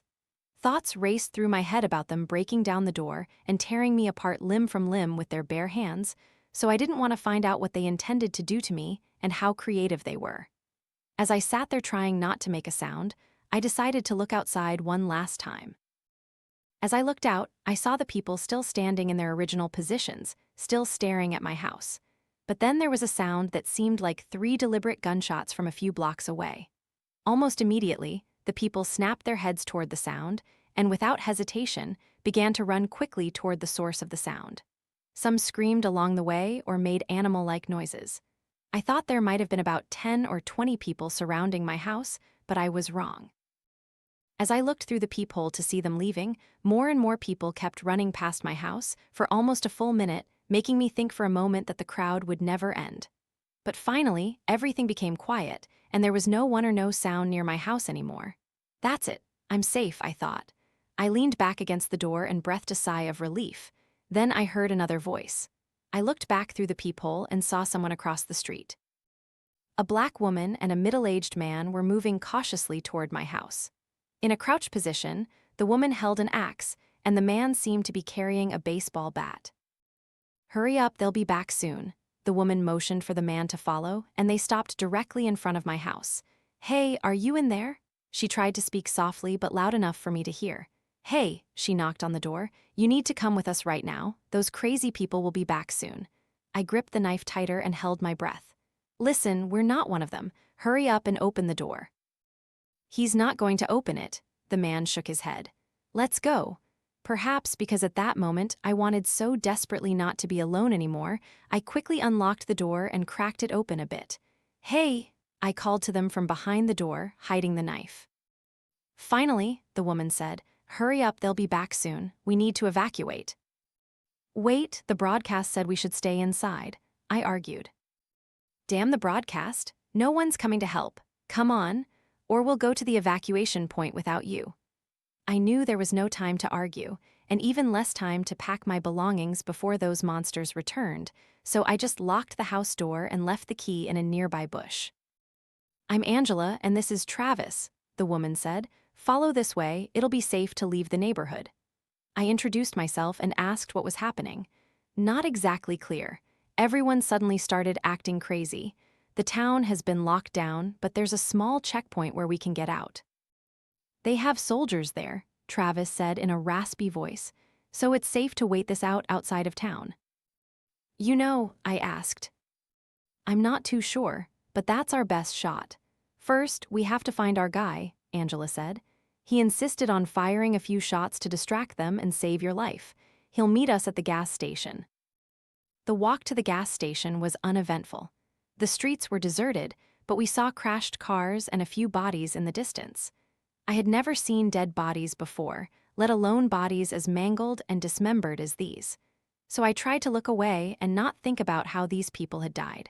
However, there were no crazy people on the streets or anyone else alive. When we arrived at the station, a young man was waiting there. He didn't look older than 18. "Ricky, good job," Angela greeted him. "This is the person you risked saving. I owe you, buddy." I shook his hand and waited for the group to give further instructions. "Hey, Travis, are you all right?" Angela asked, and when I glanced, I saw he was pale. "Yeah, just tired. I'm going to the restroom," he replied and disappeared into the gas station. Ricky suggested we scavenge for any remaining food in the station, so we went inside. Inside, the gas station looked like it had been abandoned in a frantic rush.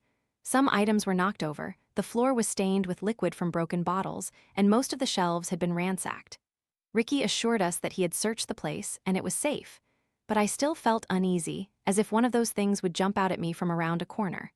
I took whatever I deemed necessary, like chocolate bars, chips, water, and of course, cigarettes.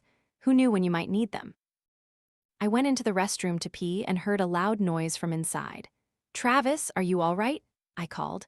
I heard his voice, but he didn't answer. It sounded like he was having a heated argument with someone. "Travis," I heard him from inside one of the toilet stalls, so I called his name. He was whispering loudly, muttering things I couldn't quite make out. I carefully approached the stall and stopped to listen to him. I could only catch a few phrases from his muffled conversation, but "can't get out," get out," and "feed them something" were among them. "Hey, Travis, are you all right?" I asked, and despite my warning instincts, decided to open the door. Before I could realize what was happening, Travis lunged out of the stall and jumped on me, knocking me onto my back. I pushed him away as he struggled against me, his face red and his eyes bloodshot. Veins bulged from his neck and forehead so violently that they looked like they were about to burst at any moment. Out of control, seeking a host. He screamed nonsensical words, saliva splattering onto me. "Get off me!" I tried to pull him off, but he was too strong.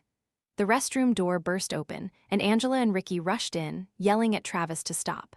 A few seconds of shouting, screaming, and frantic struggling, and then Travis suddenly went completely limp. I pushed him off, only now realizing there was a fire axe embedded in his forehead, his eyes wide, still bloodshot, and a pool of blood was forming on the floor around his head. I recoiled against the wall, gasping for breath, and as the adrenaline subsided, I began to feel a burning sensation throughout my arms. I had deep scratches and Travis's saliva all over me. "Oh no, no, no." I stared at the scratches, my hands shaking uncontrollably. "This is it," I thought. "All those zombie movies I watched, and this is how it ends. Damn it, Travis." I just heard Angela say as she stood over the body. She and Ricky discussed something, but at that moment, I was in my own world. "Hey, are you all right?" Angela shook me out of my trance. He infected me," I said in a trembling voice. "You're fine," she replied. "But the virus," he scratched me, and I think I got his saliva in my mouth and on the wound. "This isn't a virus," Angela shook her head. "It's a parasite, and we all have it inside us." "A parasite?" I was still in shock from everything that had just happened. "I thought you said you didn't know what was going on." Angela sighed. "I'm a secretary for the town's pharmaceutical company. When this started today, I got a text on my work phone from my colleague Daniel. He was vague, but he told me not to come to work today. It wasn't safe in town. He said there's a killer parasite immune to medication, and we all have it, so we have to take antibiotics to slow its growth. That's all I know." "What?" Ricky interjected. "That's crazy." "I know how it sounds," Angela continued. Listen, Daniel is a researcher in the lab, so I'm sure he knows more than us and he's not one to exaggerate. Where is he now? I asked. He's not answering any of my texts. Who knows, maybe he's dead already. And the last thing he sent me was that we should evacuate across the bridge. He said the military would be there. Our best option now is to go to that evacuation point. But if we're all infected, there's no way we can leave the town, I said. I know, Angela replied. Listen, the government organized an evacuation for a reason. They might have a cure for this or at least a temporary solution. Ricky and I agreed. I asked about finding a gun, but they disagreed, saying it would be suicide. Those monsters are very sensitive, and just one gunshot could attract hundreds of them to us in a few seconds. That meant cars were also ruled out. They also told me that they also operate as a hive, coordinating very well with each other, and don't attack their own kind. Furthermore, they seem to retain a form of intelligent thought. This explained their behavior at my house. By the time we finished stocking up on food and water, it was dark, but Angela suggested we move now for better cover. The checkpoint wasn't supposed to be far, so it shouldn't take more than an hour to get there.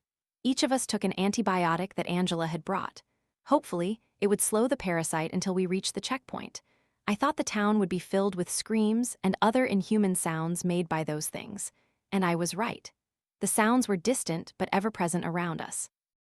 A scream here, a crash there, keeping all three of us on edge, carefully taking each step and frantically looking behind and around. At one point, there was a loud scream directly behind us, and when we turned, we saw a naked man running a block away and disappearing around the corner. We waited, unsure if he was taunting us. A few seconds later, another scream echoed from the next street over from where the man had just disappeared. The next few seconds were a mix of two screams, one ferocious and bone-chillingly muffled, and the other pleading, along with the sound of violent thrashing, until the latter was the only sound left. I wanted to help whoever was in trouble there, but Angela stopped me and silently shook her head. All three of us just kept walking without a word to each other. As we approached the bridge, the horrifying sounds around us gradually began to fade, until the only sound left was our own footsteps echoing through the street. After an agonizing hour of sneaking and praying that we wouldn't encounter one of those people who would attract the others, we finally reached the bridge. There was a makeshift barrier made of barbed wire and sandbags. Dozens of bodies lay scattered on the road leading up to and on the bridge itself. One body was even slumped over the barrier, making the entire scene look like a wartime massacre. We crouched behind a wall and observed the bridge. On the other side of it, at the end of the street, was a high wall, something that hadn't been there before. I wondered how the hell they could have cordoned off an entire city so quickly. "Do you see anyone there?" Angela asked. "It looks deserted." I squinted, trying to detect any signs of movement across the bridge. "The soldiers must be up ahead. Let's check," Ricky said. "Hold on, we have to be careful here," Angela interjected. "What if there's no checkpoint at all? Or what if they mistake us for one of those crazy things?" "What other choice do we have? We're running out of time. I'll go first. Stay behind me and watch our backs." Ricky stood up and began to advance toward the bridge before Angela or I could argue further. We watched Ricky deftly jump over the barrier, and we followed, carefully stepping over the bodies and pools of dried blood. Looking at the dead bodies made me feel uneasy. There were women and children here, mothers clutching their children in their final moments. Angela mumbled, "Oh my God," next to me and said, "All these people were trying to evacuate but couldn't." "I don't know," I shook my head, "but these people definitely aren't the monsters." I inadvertently started thinking about what might have happened here and how these people must have felt in those last moments. Just as I was about to sink into that gloomy thought, Ricky called to us from across the bridge. "Oh, everyone." He was kneeling beside one of the bodies on the road. "I don't think there's going to be an evacuation." "What do you mean?" I asked. He pointed to the body he was examining, then stood up, hands on his hips. "All these bodies have bullet holes in them," he gestured to us. "I think this is the military's doing." What happened next was too fast for my brain to process. There was a glimmer of light on top of the wall. Angela screamed Ricky's name. A loud bang echoed, and Ricky's head snapped forward from the impact of the bullet as he went limp and fell without a sound. The poor kid probably never even realized what hit him. Target acquired? we heard someone yell from the wall as a volley of bullets began to be fired at us, narrowly missing us. Angela and I quickly stumbled backward, fleeing frantically while the sound of gunfire continued. We ran for what felt like miles until the gunfire faded, then finally stopped. We stopped in the middle of a street, gasping for breath and trying to process what the hell had just happened. But the silence didn't last long, as the sound of gunfire was quickly replaced by another sound, equally ominous. The screams of the monsters, chilling to the bone, carrying with them impending doom. Their death cries were now all around us, and they were getting closer by the second. I frantically looked around for some desperate escape from this situation. The screams were now so loud that I thought the monsters would appear from around the corner at any moment and overwhelm us. I noticed a small shop with an "open" sign on the door, so I tried it with all my might. Please God, let it not be locked. Surprisingly, the door easily gave way, causing me to stumble headfirst inside. Angela, hurry. I called to my surviving companion, who seemed busy looking around in a panic, gripping her axe. Angela, I yelled again, and she snapped her head toward me and almost jumped inside. I closed the door and ducked behind the counter just in time to see a dozen monsters run past us on the street. All of them were screaming along the way and muttering some nonsense, just as Travis had done. Angela and I silently stared at each other, gasping for breath and probably thinking the same thing. What the hell just happened? The gunfire started again, but this time it was very distant. The screaming creatures all seemed to be rushing toward the sound of gunfire. That was good for us. A few more minutes passed as we listened to the chorus of bullets and screams, with an occasional monster running past the shop. Finally, Angela and I began to regain our composure as all the outside noise subsided. They shot Ricky, she said, looking down. They shot him. Listen, we need to keep moving. I approached her, glancing out at the street every few seconds. We're not safe here, and evacuation clearly isn't happening. Do you know of any other safe place? She thought for a moment with her eyes closed as if she was having difficulty remembering. The only place I know is my company, she finally replied. It has a pretty good security system, but I don't know if it's safe now. The other employees might have been infected there. It's our only option now. The pharmaceutical company isn't too far from here, is it? No, we'll get there quickly. I have an access card. She seemed to finally snap out of her trance and focus. All right, here's what we'll do. We'll go to your company, we'll wait a few days. If it has a good security system, maybe your colleague Daniel and some others might be working on a cure, right? I don't know, it's a slim chance. They could all be dead or gone, and the building could be overrun. Listen, your colleague is the one who told you this was a parasite, and we could slow it down with antibiotics. He might know something more. And since the government isn't going to let us out, we might as well see if we can get treated first and then find another way out. Okay, she nodded. Let's go check. If there's even a small chance someone survived there, we need to get there. And if it's deserted, we can still stay there for a while until we figure out our next move. And if the monsters are there, we'll deal with that when the time comes. All right, let's go. I gripped Travis's baseball bat and looked out through the glass door. It looked safe enough, so we slowly exited the store and began to advance toward our destination.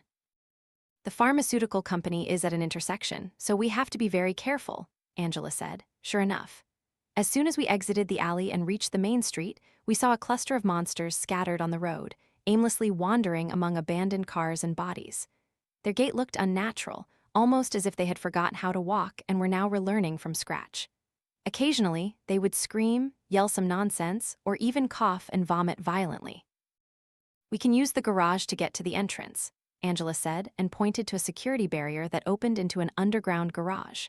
Carefully, we went down, making sure we made as little noise as possible. The outside noises faded as we reached the bottom. This significantly boosted our morale. Many cars here seemed intact, with only a few cars crashed and left that way, so whoever parked here never had a chance to escape. We leaned against the wall, and luckily so. Because soon we heard another intermittent scream. We stood still, trying to pinpoint where it was coming from, but it was difficult due to the echo and the size of the garage. Another scream. They had found us. We waited for what felt like ages, but nothing happened. I decided to sneak a peek and realized there was a man in a suit standing in the middle of the garage. He had his back to us, just standing there, and his head twitched once in a while in an uncontrolled movement. The door is right there, Angela whispered, pointing to the monster's left. I thought about sneaking past him, and there was a good chance we could, but it was a gamble. Give me the axe, I said to her, and she hesitantly handed it to me, asking what I was doing. I looked around again to see if anyone else was in the garage, but it seemed clear. Stay here until I deal with him, and if he sees me, don't try to help me. We'll both just get killed. I took a deep breath and began to walk very slowly toward the monster. I held my breath, afraid that even the slightest sound would alert him. The monster screamed, then fell silent. He hadn't seen me yet. Step by step, I got closer, and as I did, I could hear him more clearly. The monster was muttering something between groans and head twitches. No, can't do it, get out, he said among other things. I was now only a few steps away from him. He screamed louder, making me freeze. My heart was pounding 1,000,000 miles an hour. This is it, I thought. He's going to turn around, and in a few seconds his friends will join him and tear me apart. But he just fell silent again and continued doing what he was doing before. I gripped the axe as tightly as I could, exhaled silently, and braced myself. Before I could give myself a chance to chicken out, I raised the axe above my head and brought it down with full force. The monster's head twitched toward me one last time, just in time to see me, but it was too late. The axe plunged into his collarbone, bringing him to his knees with blood spraying everywhere. He tried to open his mouth to utter something, but only a faint gasp escaped before he fell to his side, his eyes still open as a pool of blood began to form around him. Oh my God, I gasped at the sudden realization of what I had just done. I suddenly felt nauseous, and if I had eaten earlier, I would have vomited the contents of my stomach. I had just killed a human being. I stared at the body for what felt like years, thinking about whether this man had a family and what his name was, until I felt a pat on my shoulder. Hey, we have to go, Angela reminded me, and I nodded, unable to speak a word. She snatched the axe from the body and said, You had to. If you didn't kill him, you can bet your life he would have done the same to you. She proceeded to the door and swiped her card on the reader. This produced a loud beep. The door unlocked with a definitive click. I took one last look at the man in the suit and his blank stare, before Angela reminded me that we had to go. Thank God, she breathed a sigh of relief as the door closed behind us. Angela, is that you? A male voice suddenly echoed over the loudspeaker. Daniel, she replied, looking around for the source of the sound. A moment of silence and the voice came back on. Come up to the second floor, I have something important to show you. Come up, it's safe. The voice repeated, I'm in the security room. Angela and I looked at each other in confusion. She led us upstairs to the second floor through corridors that were once pristine, now adorned with overturned trash cans, vandalized vending machines, and from what I could see, some staff. We turned a corner and came to a door with a security sign. Angela was about to open the door, but I stopped her, remembering how they surrounded my house and tried to trick me into letting them in. Who knows, Daniel might be dead or worse. But before we could consider our next move, the door burst open, and in front of us appeared a man in a lab coat, staring at us. Took you long enough, he said in a matter-of-fact tone, and turned back into the room. We followed. Inside were a dozen monitors tracking movement via surveillance cameras throughout the building. I noticed movement on some of the feeds from monsters aimlessly wandering in some areas of the building and outside, like the ones on the street we had seen earlier. Daniel sat in the security guard's chair and turned toward us.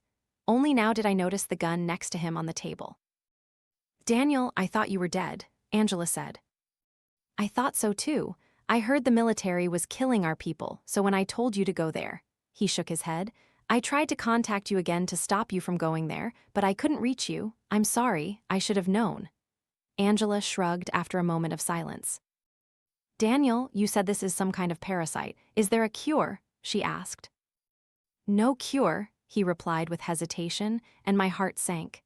You can slow it down with antibiotics, but even then, it's only a matter of time before the parasite develops resistance. We tried to find a cure, but we failed. What is this parasite? I asked. Daniel sighed and nodded. Ever heard of Toxoplasma gondii? He asked. I didn't answer. Toxoplasma gondii, Daniel repeated, is a type of parasite that can only grow in the gut of cats. It infects mice and takes over their minds.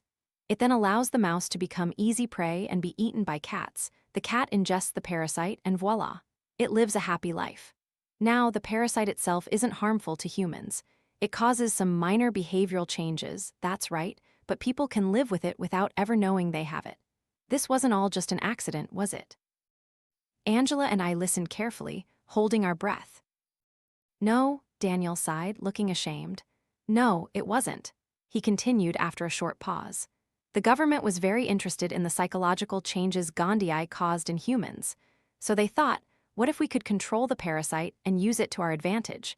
So, they established a fake pharmaceutical company in this town and moved us here to conduct the project here. They hired some citizens like Angela to maintain the image of a normal company. But behind the scenes, we were experimenting with Gandhi. But why, I asked, why use it? Many reasons, but the main one was to create an obedient and compliant nation. That was the initial goal. At least after the initial success of manipulating Gandhi and ensuring the behavioral changes it caused in humans would be what they desired, the higher-ups ordered to start infecting citizens. What? Angela was horrified. He took off his glasses and rubbed his eyes. We transmitted the parasite through throat swabs and tongue depressors. You might remember the precautions the town took to prevent a potential Ebola outbreak 5 months ago. All citizens had to complete mandatory throat swab tests and were thus infected without knowing it. Those who moved out of the city during that time were carefully monitored. They were probably neutralized or captured already. I thought about all of this for a moment. I never took a throat swab test, I replied. What? Daniel asked. I hadn't moved here yet at that time. Then, unless you ingested feces containing this specific type of parasite, you're safe. I felt a wave of new hope. I felt like I could run for miles. Daniel continued. Anyway, at first, everything was fine. The town's crime rate began to drop, more stability in the city.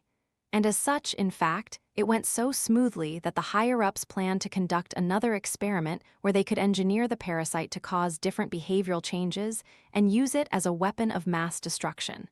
But then things got out of control.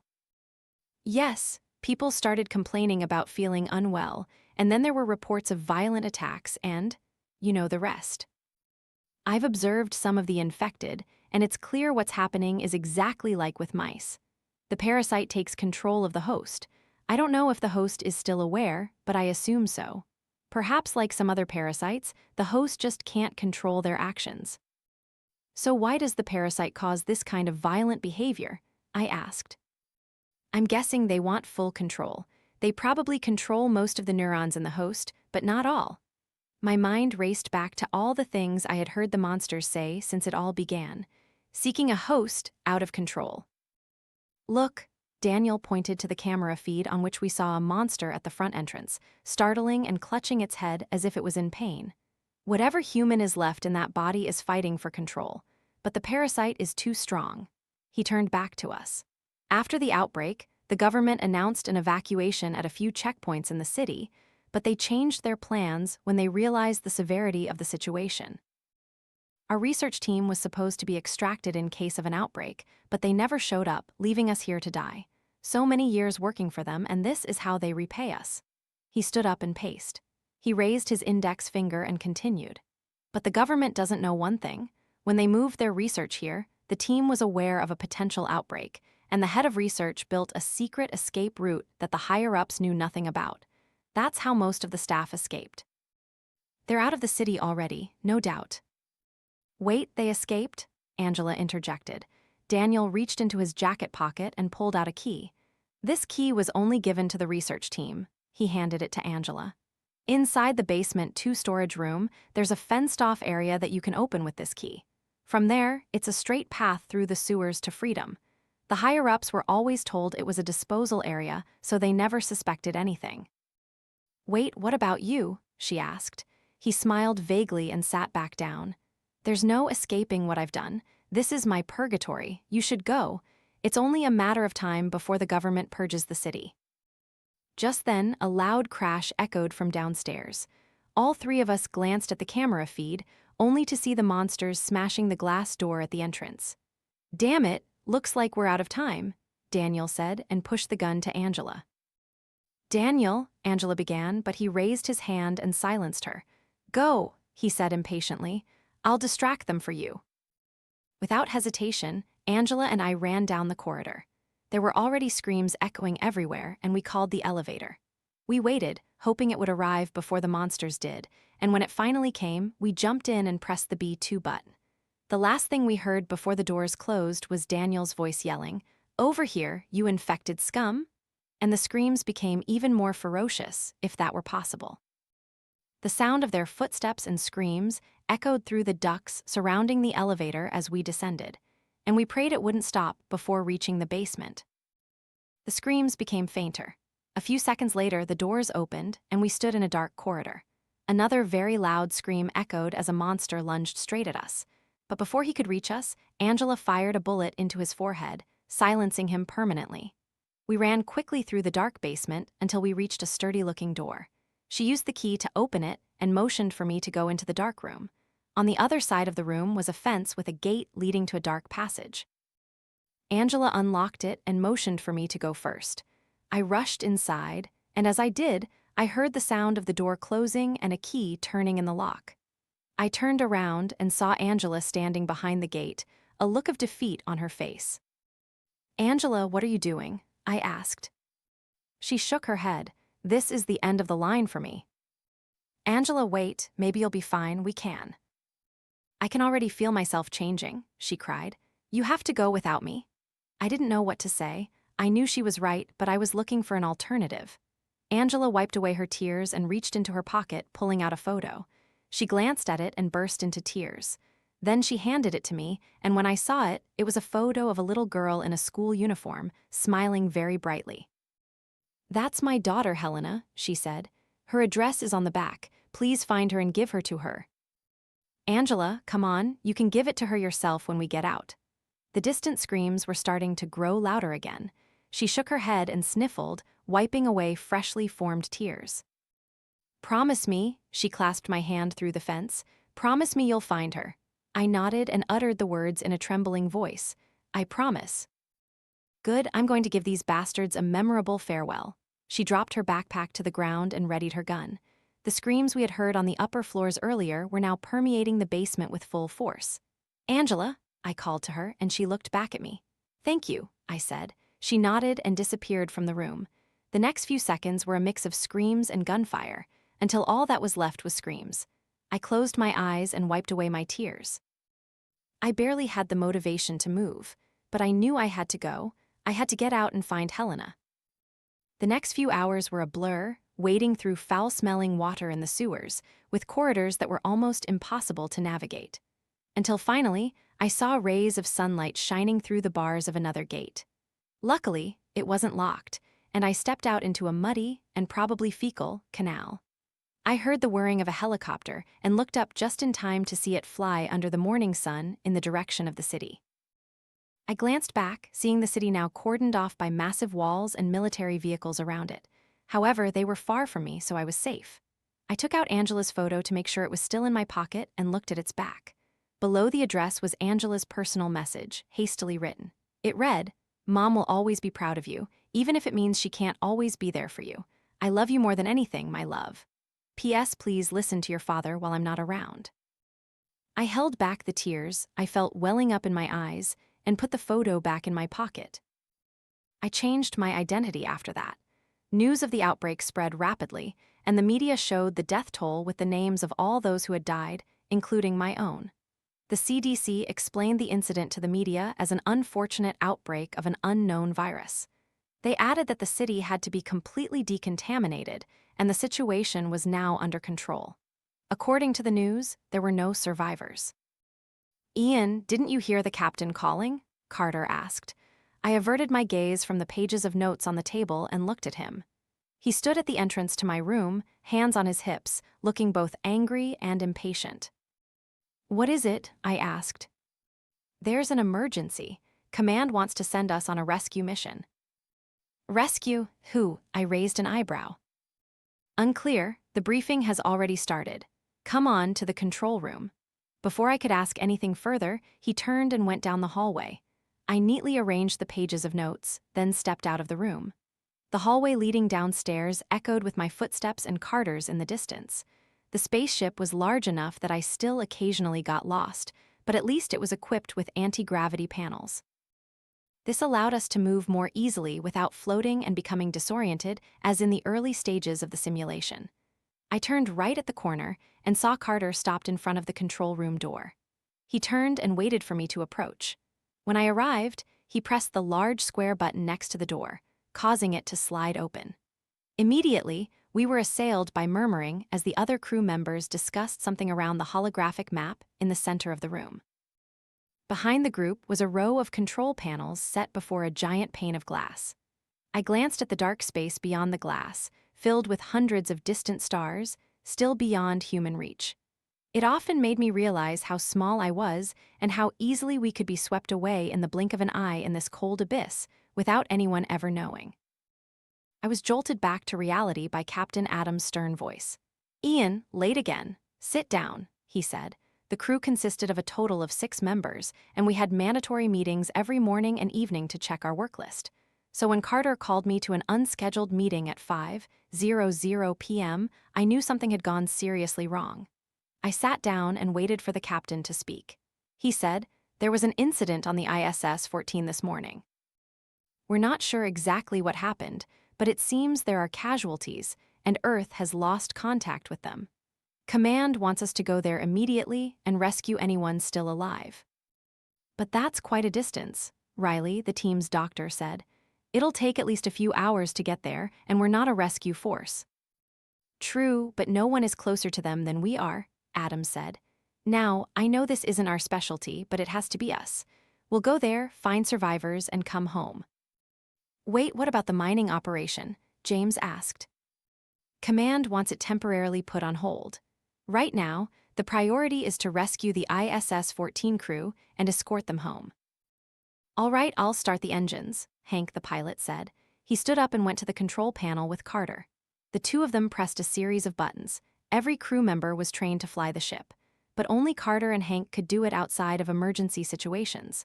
The ship vibrated, the floor beneath our feet gently shaking. The view outside began to rotate to the right, causing the stars to dance past the window. When it stopped, there was no way of knowing which direction we were heading. However, somehow, the pilots knew from the radar screen and could determine the direction of travel. The ship began to move forward slowly, but the speed gradually increased. It looked as if we were frozen in place, but I knew that with each passing second, we had traversed miles of harsh vacuum. "Done," Hank leaned back in his chair. "We'll be there in about 3 hours. "Keep your eyes peeled," the captain said, "and try to contact them in the meantime." He stood up and left the room. I followed and returned to the crew quarters. I pulled the window blinds shut and sat on my bunk. Although some crew members enjoyed the unique view from the windows in their rooms, I tended to avoid looking out, especially when alone with my thoughts. Staring into the endless void out there for long periods made me feel suffocated and trapped. I knew we were relatively close to home, but our planet only appeared as a tiny speck in the distance at any given time, with every other direction around us being countless miles of empty space. For the first few days, I would often glance out the window toward Earth every few hours, fearing that our ship would drift away and we would lose sight of our planet, lost forever in the cold, unforgiving darkness, too alien for humans. Of course, I knew that couldn't really happen, but the uneasy feeling still lingered. After a while sitting on my bunk, I went to find Hank and Carter in the control room. The two of them were casually chatting by the control panel when they saw me coming and invited me to join their conversation. "I was just telling Carter that the guys on ISS-14 are probably just drunk." Hank scoffed and turned his head toward me. "What do you think?" "I don't know. It's strange to lose contact like that. They might have serious problems," I said. "Either way, we'll know soon enough. We're almost there. See that?" Carter said and pointed out the window. I squinted and realized he was pointing at a distant dot. As minutes passed, the dot grew larger and clearer shapes gradually emerged. It began to take the form of a man-made flying object, and I recognized its disproportionately large wings as solar panels reflecting light. "It's still there and seems intact," Hank said. He bent down and pressed a button on the control panel. While holding the button down, he said, "We see them now, everyone come down here." Within minutes, everyone was present in the control room, and ISS-14 was much closer and larger, revealing more and more clear details on its structure, such as joints, pressurized compartments, and so on. Captain Adams pressed a button on the panel and said, "This is the U.S. Collector 3. ISS-14, do you copy?" He released the button, and we waited in silence. There was nothing but the hum of the ship. Adams pressed the button and repeated, "This is the U.S. Collector 3. ISS-14, do you copy?" No response. Adams sighed. "All right, looks like we have to go in there. Get us closer, Hank." "Ian," he looked at me. "Suit up." I nodded in agreement silently and walked to the locker. I put on my suit and helmet. I double-checked that the thrusters on my boots were working, filled my oxygen tank, and made sure everything was secured. When I was done, I proceeded to the airlock. Riley was waiting in front and checked my equipment one more time to ensure everything was safe. "All right, you're good to go," she said, patting my shoulder. I pressed the button to open the airlock and stepped inside. In front of me was the second airlock door and a small round window, the last line of defense separating me from a potentially painful death. Riley pressed the button again, sealing the door behind me. I attached my safety tether to my suit and pulled down the lever on the left wall, depressurizing the airlock. "Please wait," a computerized voice said. I glanced through the round window into the ship and smiled at Riley. "I'll be right back," I said encouragingly. "Airlock depressurization complete. Ready to open airlock." I pressed the button next to the second door. It opened with a hiss, and immediately everything became silent except for my own breathing. The weight of my body lifted, and I was floating in space. I used the thrusters to push myself out of the airlock and finally stepped out into the vast emptiness. That initial moment felt nauseating, jumping out of a spaceship and expecting to see land below, but instead encountering an endless abyss that threatened to swallow you whole. ISS-14 loomed above me now, much larger than I had thought when looking from afar. A massive, silent hulk occupying almost my entire forward vision. The docking bay was directly in front of me, so I headed there as fast as my thrusters would allow. Although I could only travel at 8 miles an hour, I wasn't worried about speed because I had enough oxygen to last at least 6 hours. So hopefully, I'd be back on the ship before then. "Ian, do you read me?" Carter's voice came over the radio. Loud and clear, I replied. "All right, listen. We scanned the area with thermal equipment, and there are no signs of anyone alive on the station." "What, are you sure? Maybe the equipment is faulty." "Certainly not, because we're picking up signs of life outside the ship." "Repeat that last sentence," I said. "There are indications that one of the crew members is spacewalking outside the ship. See that gray button just around the solar panel above the right? He should be somewhere around there." "Got it," I said and looked up. Beyond the top of the main station was exactly what was beneath it, vast, endless nothingness. It was a long climb up, especially given the speed of the thrusters, but I slowly made my way up. Halfway up, I stopped at the sight before me. "Damn it," I muttered. "Ian, are you all right?" James asked. I stared in stunned disbelief, unable to reply. The airlock leading inside the station was wide open. That wasn't unusual if astronauts went on short repair missions. But what bothered me here was the fact that both airlock doors were wide open, allowing all the air to escape. "Guys," I said, "something bad has happened here. Both airlock doors are wide open." There was silence on the other end until Riley just mumbled a bewildered, "What?" "Probably human error," I said. "That's impossible," Adams scoffed. "The system would have warned them countless times. You'd have to be a complete idiot, even suicidal, to make a mistake like that." "Then I can't explain this," I said, and continued to climb. Not long after, I was at the top and had a good view of the entire station. The place seemed completely undamaged, so I assumed maybe someone simply made a mistake opening the airlock. "Any signs of survivors?" Adams asked. I scanned the area and at first saw nothing. Then I noticed it. An astronaut, blending with the white surface of the station, was just floating around, head down, feet up. He showed no signs of movement, so I assumed he was either dead or unconscious. "I see something. Wait." I leaned forward and activated the thrusters again. As I got closer, I tried speaking into the radio to avoid startling the crew member in case he was still alive. "This is Ian Nelson. Does anyone from ISS-14 hear me?" As I suspected, there was no response, so I simply said, "We're here to rescue you. Try not to move while I attach the safety tether to you." I got close enough to the astronaut to grab his hand and turn him around. I saw a man inside the helmet who seemed to be peacefully sleeping. His chin and the inside of his helmet were covered in blood, and I would have thought he was dead, if not for the fact that I saw his helmet fogging up every few seconds due to his steady breathing. He had a name tag on his chest that read, Gus Harrington. "I found someone. He's alive but seems injured," I said. "All right, bring him back and we'll decide what to do with the station later," Adams said. I unclipped the safety tether from myself and attached it to the astronaut. I held the rope with one hand and pressed the button on it. It slowly began to pull both of us back toward the ship. "All right, I've got him. We're heading back." I stared at ISS-14 as it drifted further and further away, occasionally glancing at Harrington to see if he was still breathing. We had passed the wide-open airlock, and I kept squinting at it, fascinated, trying to get a closer look, but it was too dark. As it went out of my sight, I glanced back at the astronaut. His eyes were wide open, and he was looking at me. I stared at him for a moment, unsure if he was dead or alive or delusional, but then I saw him blink. He began to frantically dart his eyes around. I finally snapped out of my stupor and said, "Hey, it's all right, you're safe now. I'm from Collector 3. We were sent to rescue you." Harrington mumbled timidly, "Rescue?" "That's right, I don't know what happened, but you seem to be the only survivor. I'm taking you back to our ship." Upon hearing this, Harrington's eyes widened even further, and he began to gasp for breath.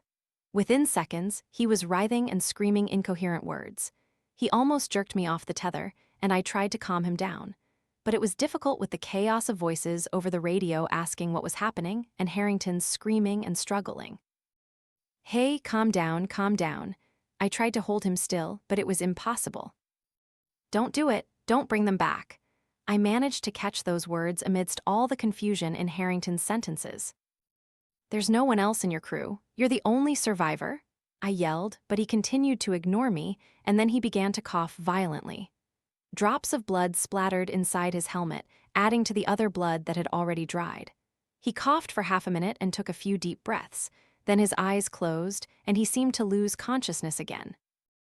"Ian, report," Adams yelled over the radio. It took me a moment to regain my composure, then I replied, "I think he's bleeding internally. We have to hurry. Riley, prepare the first aid kit." "Understood," Riley replied. Within minutes, Harrington and I were back in the airlock. I pressed the button and closed the outer door, then pressurized the chamber. "Place Harrington in a prone position." "Airlock pressurized. Welcome back." As soon as the inner door opened, the crew rushed in and placed Harrington on a stretcher, taking him to the medical bay. I took off my helmet and, with my suit still on, followed them.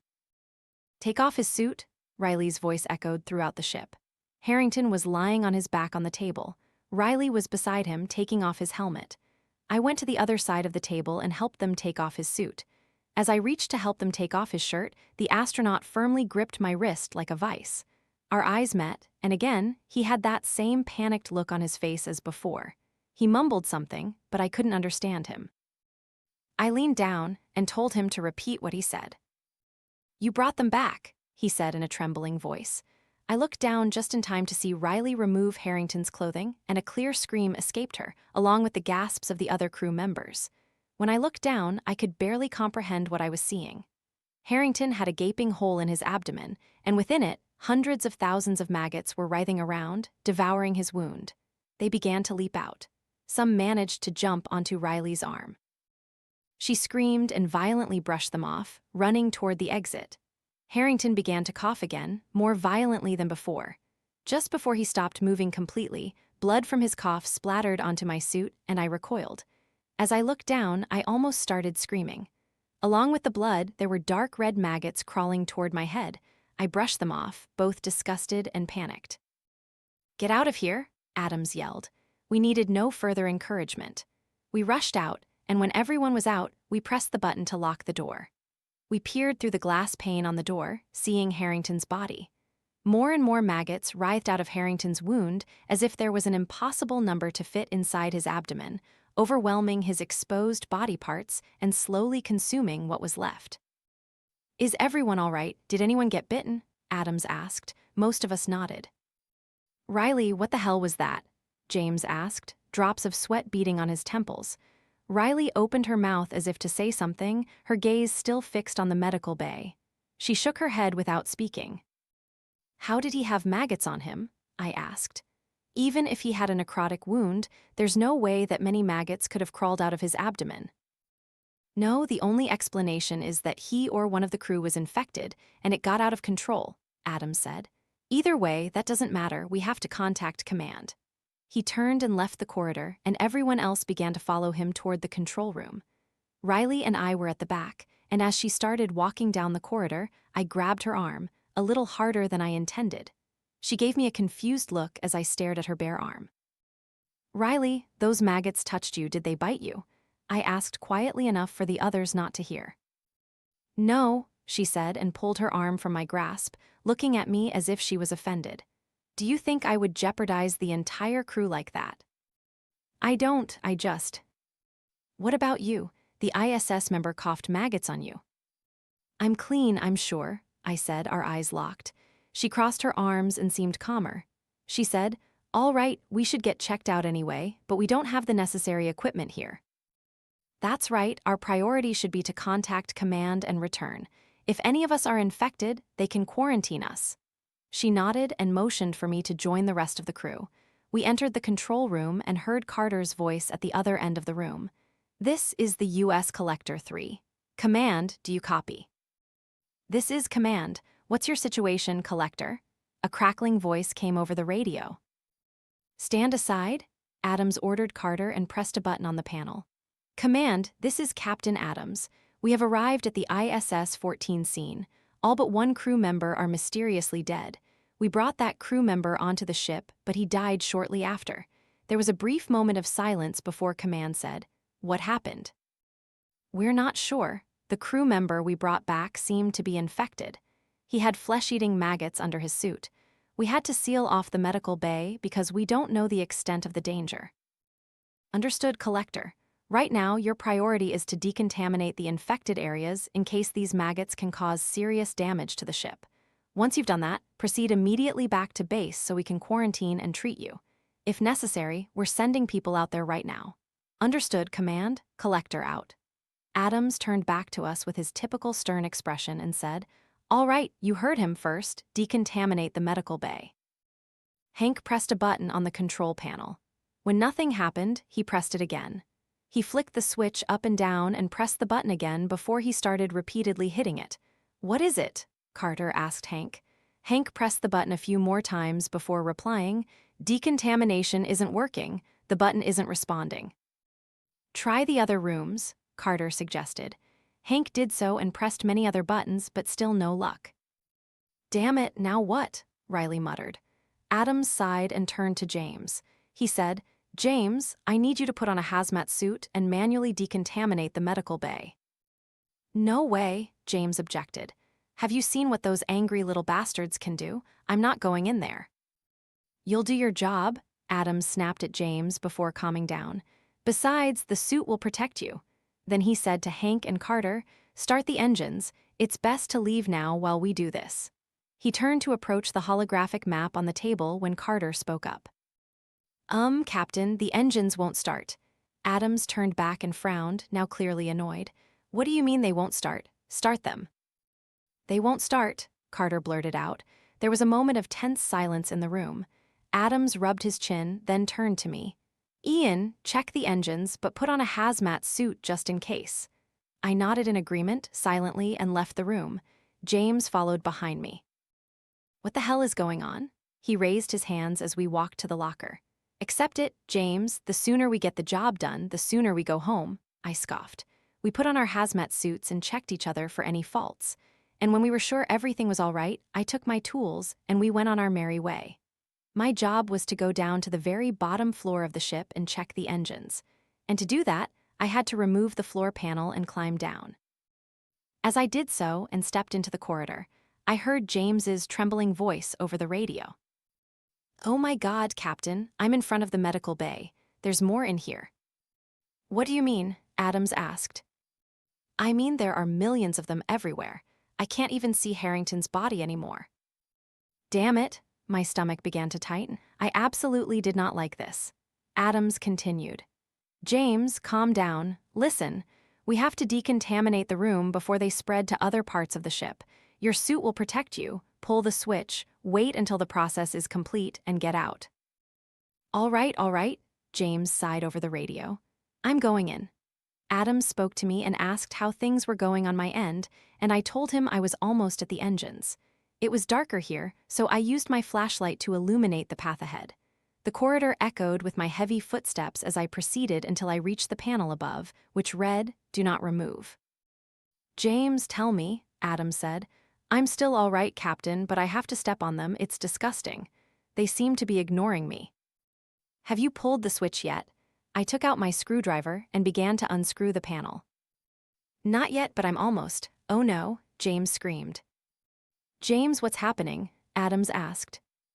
Something just bit me, James yelled. James, that's impossible. They can't get through your suit. It's made of. There's a hole in my boot. Damn it, I have to get out of here. My heart was pounding in my chest at this point, and I had stopped what I was doing. My left hand frozen on the panel and the other on the screw. They're in my suit. Oh my God, James yelled. Get out of there, Adams screamed loudly. The next few seconds were filled with James's screams over the radio, sometimes loud, sometimes faint, intermittently, until they stopped completely. James, I yelled, my own voice now trembling. However, there was no response. Adams yelled back, Ian, get out of there. All right, let me fix the engines first. Ian, forget the engines and get back here now. Wait, if I fix the engines, we can. The panel partially opened as I removed the second screw, and from the gap, hundreds of red maggots poured out, falling to the ground with wet splats. I recoiled in terror as the maggots continued to pour out and pile up on the ground in front of me. They began to leap, one by one, trying to reach me. I screamed and ran to the ladder. The entire time, the voices of the crew members echoed over the radio, asking what was happening. I climbed up and slammed the floor panel shut, leaving me with only my own frantic breathing. And then I heard a thud, then another and another. For a few moments, hundreds of thuds were heard on the panel, like raindrops falling, and I could see the floor bowing outwards under the pressure. Then they started to crawl from under the edges of the dented panel, and I screamed again, running for my life. Ian, respond, abandon ship. I yelled between breaths, looking behind me. I could already see thousands of maggots on the ground and walls behind me. What's happening? Adams yelled. Maggots everywhere. Get your gear, we have to run. I ran straight to the locker and ripped off my hazmat suit, putting on my spacesuit instead. My trembling hands made it difficult to put on the suit. The remaining crew members were there in a few seconds, putting on their own suits. No time to check. To the airlock, Adams yelled. I ran out first, rushing down the corridor and stopping as I glanced at the medical bay. James was slumped over the threshold, leaving the door open. He had managed to take off his suit down to his waist before he died. Maggots were writhing in his empty eye sockets, and his teeth were visible due to his lips being completely devoured. His body and the areas in front of and inside the medical bay were covered in maggots. Perhaps millions piled on top of each other on every surface of the room, making it look as if it was moving with their squirming. Go, Adams pushed me, and I forced myself to look away and keep running. We rushed inside the airlock, and as I turned, I saw Hank slowly lagging behind, running toward us. His right arm had maggots on it, which he didn't seem to realize. Perhaps we were all thinking the same thing, but no one wanted to say it. That's why Adams stepped up and closed the airlock before Hank could get inside. Depressurizing airlock. Please wait. Hank pounded on the button to open the airlock from the outside, but it didn't respond during the pressurization process. Captain, let me in. They're getting closer. He looked back at the mass that was getting closer by the second. Hank, I'm so sorry, Adams said. Hank started screaming and flailing his arms. Maggots began to appear in his helmet, and he threw it off, trying to run in the opposite direction in a desperate attempt to escape. He had no chance as they had covered him up to his knees in a few seconds, trapping him like quicksand before he was completely covered by them. Riley screamed and cried, trying to put her hand over her mouth but couldn't because of her helmet. Open airlock. The door opened, and all was silent again.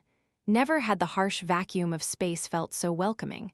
For a moment, we floated in silence, processing what had just happened. And then Adams spoke. A sentence that sent a chill down my spine, so sharp that for a moment I thought I myself had maggots in my suit. "We need to get to ISS 14, he said grimly. Riley and I exchanged a confused look but said nothing. Adams was already quite far on his way to ISS 14's airlock, slowly propelling himself with his thrusters. Carter followed closely behind, and soon the entire surviving group was unanimously heading toward the huge, silent ship. "Captain, there might be maggots there," I said over the radio. "I know," Adam's voice came back wearily over the radio, "but some of us are running low on oxygen. We need to replenish it and, if possible, repressurize the station. We need to contact command and warn them of the danger here before those maggots spread." Although no one responded, it was clear that we all agreed. After all, we only had two choices: drift around in the vacuum of space until help arrived, or try to find shelter inside. Both options seemed equally terrifying. "What the hell are they, space maggots?" Carter asked. "Whatever they are, they're not allowed back on Earth," Adams replied. We arrived at ISS 14's airlock and went inside. The entire ship seemed dark, so we turned on our waist flashlights. "Should we close the door?" Riley asked. "Yes, we should, but if the station is infected, we might have a better chance of survival in a vacuum, so be ready for a quick depressurization," Adams said, slowly propelling himself deeper into the station. Carter clicked the button to close the outer airlock door, and once we were inside, he closed the inner door as well. Adams advanced. The corridor was illuminated by his flashlight like a wave of light. We followed him nervously, startling at every small detail on the walls that resembled maggots or seemed to be moving. "All doors are open, except for the control room," Adams said. "So what?" Carter asked. "They might have depressurized the station from there. The normal procedure is that in case of depressurization, all astronauts must suit up and go to the control room." "So let's see if anyone's inside," I said. Adams nodded and pressed the button next to the door. A message appeared. "Warning, internal room pressure is higher than external pressure. Would you like to equalize pressure?" Adams clicked, "Yes. Equalizing pressure. Please wait." The message blinked for a few minutes. I felt myself gradually getting heavier as gravity adjusted, until all four of us were standing on 2 feet on the floor. The screen turned green and it showed pressure adjusted. "Emergency power active. Oxygen production offline. Please use emergency O2 stations to replenish your O2." The door slid aside and we were met with the dim red light of the control room. Immediately, we saw an astronaut's body lying face down in the corner of the room. Riley rushed to the crew member and turned her toward her. A faint look of hope turned to disappointment. "She's dead," she said. The rest of us approached and saw the astronaut's face. It was a young woman, no older than 30, her face pale, but despite her skin color, she looked as if she was peacefully sleeping. Her name tag read, Moody. "She's holding something," Carter said. We glanced down and saw what looked like a camcorder in her hand. Adams snatched it and opened it, and the rest of us gathered around him. There was an open folder, and Adams highlighted the first video by date. It began to play. The video was from the perspective of one of the male astronauts. Judging by the voice, he was hovering above the ISS and zoomed in on something on top of the ship. If he was saying anything, we couldn't hear him in the vacuum of space. The video cut, and the next frame showed the astronaut gently holding the object from the previous clip in his hand. The red egg had veins on it and was slightly larger than the astronaut's palm. The astronaut flipped the egg from side to side, observing it curiously. The video ended there. Adams played the next video. The frame showed the egg from before, now in a glass box inside the station. "What the hell is that?" the female videographer, now identified as Moody, asked. "Unclear," another voice replied. "Harrington found it outside, and command wants to bring it back." "What if it's dangerous?" the female astronaut asked. "Whatever it is, it won't break this box. Nothing can."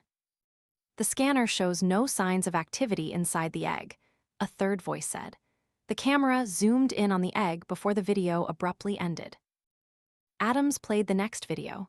This video showed the same room as before, but now the camera was placed on the table, as we could see Moody sitting next to it, facing the camera. "Base wants the egg examined," she said to the camera. "They don't want to risk bringing the egg back to Earth, so I've been assigned as lead scientist. My job is to monitor the egg and conduct experiments to see what's inside. So far, there's nothing strange about the egg itself. Perhaps it's not even an egg. I'll continue to run tests. She reached out toward the camera, and the video ended. The next video showed the same scene and a visibly more tired Moody. She clearly rubbed her eyes and turned to face the camera before saying, "Another egg was found today." Nelson was performing compartment checks when he saw it. Despite initial skepticism, the egg will be brought back to base for study. It seems there are more, and all are coming from one direction. There might be a nest nearby. As for this one, she looked back at the egg, then at the camera. There seemed to be some minor signs of activity inside. Hard to say what it is. Whatever it is, this could be our first true contact. She ended the video. I heard Carter murmur, "Oh my God," under his breath. Adams played the next video. The footage showed the same egg from before, but now it was cracked at the top and on the side. Tiny, dark red maggots were sluggishly writhing around inside the glass box. "What are those?" Moody asked. "Alien worms," a voice next to her asked. "Is the egg rotten?" she asked. "Doesn't look like it. Perhaps the maggots are supposed to hatch from it, unclear."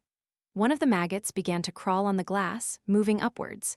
The camera zoomed in, and I clearly saw the bodies of the maggots crawling on top of each other, looking like they had tiny hairs on their bodies. The video ended. I felt an itch all over my body, unable to shake the feeling of insects crawling all over me. The next video showed Moody in the same room. Clearly, there were many more maggots inside the glass box. She said, "They're reproducing at an enormous rate. The maggots don't seem active in a vacuum but can survive." Kid traced where the eggs came from and said he found their nest nearby. It seems this really will be first contact. However, he hasn't answered our calls, so the signal must be bad out there. The video ended, and there was only one more video left. Adams played it. The frame was shaky, but we clearly saw the room from the previous footage. However, this time the glass box was broken, and there were countless maggots everywhere, covering every inch of the floor and every item and piece of furniture inside the room. The egg inside the glass box was now shattered into pieces and almost invisible due to all the maggots crawling over it. "Moody, run!" someone yelled. Moody gasped in panic and pressed the button to lock the door. She pointed the camera to her left, down the corridor, and thousands more maggots appeared. Moody turned and ran. A chilling scream was heard somewhere before it went completely silent. Moody ran into the control room and turned around. Harrington appeared in a spacesuit. He pressed the button to lock the door from the outside and yelled, "Moody, depressurize the station." "Wait, what about you and the others?" "No time, I'll open the second airlock, get ready." He ran out of sight, ignoring Moody's pleas to stop. Another scream was heard over Moody's radio. She stood in the room, gasping in panic and looking over her shoulder. "Moody, do it," Harrington yelled over the radio. Moody went to a panel in the corner of the room and opened it, revealing a large switch. She gripped it and held it hesitantly. "Moody, don't, I can't get my spacesuit," another crew member's voice echoed. "Do it," Harrington yelled. Moody was clearly crying at this point. With hesitation, she pulled the switch down and heard another brief scream. The video cut and returned the next second, showing Moody in a dimly lit room with red light, gasping for breath. She pointed the camera at herself, tears streaming down her face. She exhaled with a trembling voice and said, "Oxygen production has been damaged. I only have a few minutes left. Command doesn't know what happened, and everyone else is dead. All the worms have been depressurized, but the nest is still out there. Whoever finds this, you must destroy the nest. It's nearby, the coordinates are on the wall here." She pointed the camera at the wall, and we all looked at the numbers on the wall, still there. Moody took a few shallow breaths and said, "Also, please send my last message to my sister." She began to cry more. "Haley, I'm sorry, you were right. Space really is awful. I wish I had listened to you. I'm glad Mom isn't alive to see this. I'm sorry for being so stubborn. I'll always love you, my little sister." She sniffled and cried before turning off the camera. The four of us stared at the blank screen in silence. "Oh my God," Carter muttered. "So now what?" I asked. Adams sighed and gently placed the camcorder next to Moody's body. "We're going to the nest," he said with determination. "Captain, you can't be serious," Carter said. "Carter, you can stay if you want," Adams said and looked at Riley and me. "Both of you too, wait for rescue if you want, but I have to finish this." "No way, Captain, I'm with you," I said. Riley agreed to go along. So finally, Carter raised his hands and said he would come too. All right, then let's do it, Adams said. We refilled our oxygen tanks and found anything that could be used as a weapon. There were no guns on the ISS, which probably wouldn't be useful against maggots anyway. So instead, we took lighters, deodorant cans, and pieces of cloth that could be set on fire. Not long after, we were back outside in the vacuum of space. Adams led the way, propelling himself through with the three of us following closely behind. How do we know what the place looks like? Carter asked. Who knows, maybe it's just a floating nest and has long since moved from that spot. No choice, Carter, we have to find that thing. If not us, someone else will have to. We don't get paid to do this kind of thing. Carter, if you're just going to complain the whole time, turn around and get out of here. Adams snapped over the radio. Carter didn't respond. We flew in silence for a moment until Riley spotted a small object in the distance. It looked round and slightly red. What the hell is that? I asked, immediately suspecting something. Adams flew to it and grabbed the object, observing it curiously. He turned toward us so we could observe it. An egg, just like in Moody's footage, he said, letting the egg float. Indeed, it looked exactly like the red, veined egg in the video. I saw more details than in the video. In addition to the bulging veins, there were thin orange lines inside that were visible on the surface. It reminded me of the time I cracked an egg and instead of yolk, saw the embryo of a chick. Adams took out a spray can and a lighter. Everyone back off, he said. He flicked the lighter and a flame appeared, moving not upwards as in normal gravity, but dancing in various directions, almost like blood starting to flow underwater. Adams placed the spray can behind the flame and pressed the button. Although we didn't hear the sound, we saw a wave of fire expand like a torch and incinerate the egg. Immediately, we saw tiny maggots writhe out and rush toward the captain. But Adams didn't release the flame, his face tense with vengeance and anger. The flame reflected from his helmet. He was truly incinerating them. Even after the egg was nothing but a charred shell, he continued to burn it. Captain, you've destroyed them. Let's go, Carter said. Adams finally stopped, observed his artwork before releasing another burst of flame, then turned back. Let's go, he said dispassionately.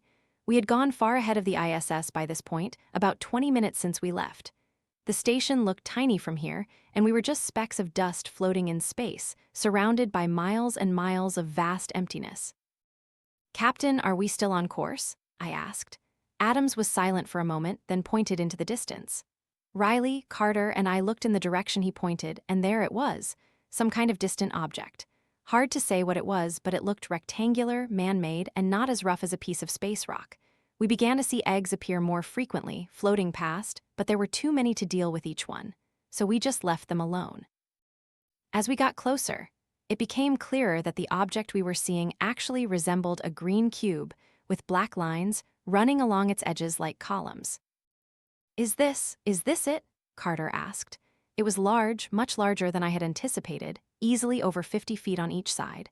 Directly in front of us was a rectangular entrance near the bottom of the cuboid object. An egg floated out from it, spinning in the air.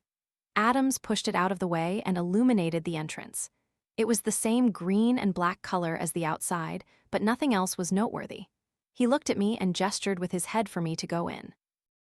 I did as he said and gasped in amazement at what I saw.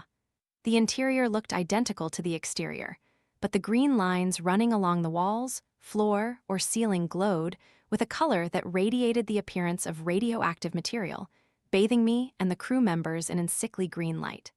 I realized that there were several eggs scattered, stuck to the walls in a kind of mucus. What the hell is this? This must be the nest, Captain, do you see? Carter asked. As we received no response from Adams, we turned to see what was happening.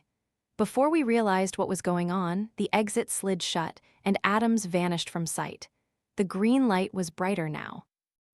Captain, I yelled. For a moment there was only silence, and then Adams spoke. I'm sorry, guys, I didn't want to do this. You see, these maggots aren't just flesh-eating parasites. Maggots can devour everything quickly. That's right, and they can reproduce rapidly. But they are also intelligent beyond our comprehension. My heart was pounding at this point, and I had a very bad feeling. Captain, open this damn door. Carter pounded on the wall that was previously open space. Adams continued. They can crawl inside a host and devour him from the inside out in just a few seconds. Control the body. You see, Adams wasn't careful enough when evacuating the ship, and the three of you didn't care enough to check him for any signs. I can't let you stop this process. Carter began pounding on the door harder. Riley was clearly panicked, and I kept glancing around to see if any eggs had hatched yet. Just then, a voice came over our radio. ISS-14, this is Command. Is anyone alive out there? Command, we're here. We have a situation here. I yelled into the radio. A moment later, Command replied, This is Command. Is anyone alive out there? I tried again along with Riley and Carter, but they couldn't hear us. And then Adams spoke. Command, this is Captain Adams of the Collector. There are no other survivors. I'm on my way back to you. Understood, Adams. We'll wait, Command said. We tried to contact Command again, but it was useless. Either Adams had blocked our signal, or it was blocked inside the structure. Just then, I caught something with my peripheral vision. One of the eggs had started to hatch, and maggots were writhing out of it. You have to get out of here, I said. Carter was still busy pounding on the door and trying to contact Command, not realizing the eggs were hatching. Carter, we have to get out of here now, I said. He finally realized the seriousness of the situation, and all three of us began to push ourselves through the structure, using our spray cans and lighters to burn anything and everything that came near us. We had the advantage that the structure was spacious and the maggots couldn't jump around in a vacuum. So we were relatively safe, except for the ones that happened to come to us. The structure seemed to twist like a labyrinthine corridor. Eggs and mucus adorned most of its interior. I had started to lose hope and thought this place would become my tomb, my body floating in the vacuum of space for hundreds of years. But then we saw the exit in the form of a square hole. We propelled ourselves out, turning back only to burn the rest of the maggots that spilled out. Oh no, no, Carter yelled, grabbing his own hand and trying to grasp something, but it was too late. There was a small hole in his suit, letting out a steady stream of air. Carter gripped his helmet with both hands. The shocking realization of what he was about to do struck me, and I tried to stop him. Carter, no, no, I yelled, but it was too late. Carter twisted, and his helmet separated. Immediately, his face began to distort in obvious pain and change color. I tried to put his helmet back on, but he pushed me away and threw the helmet further.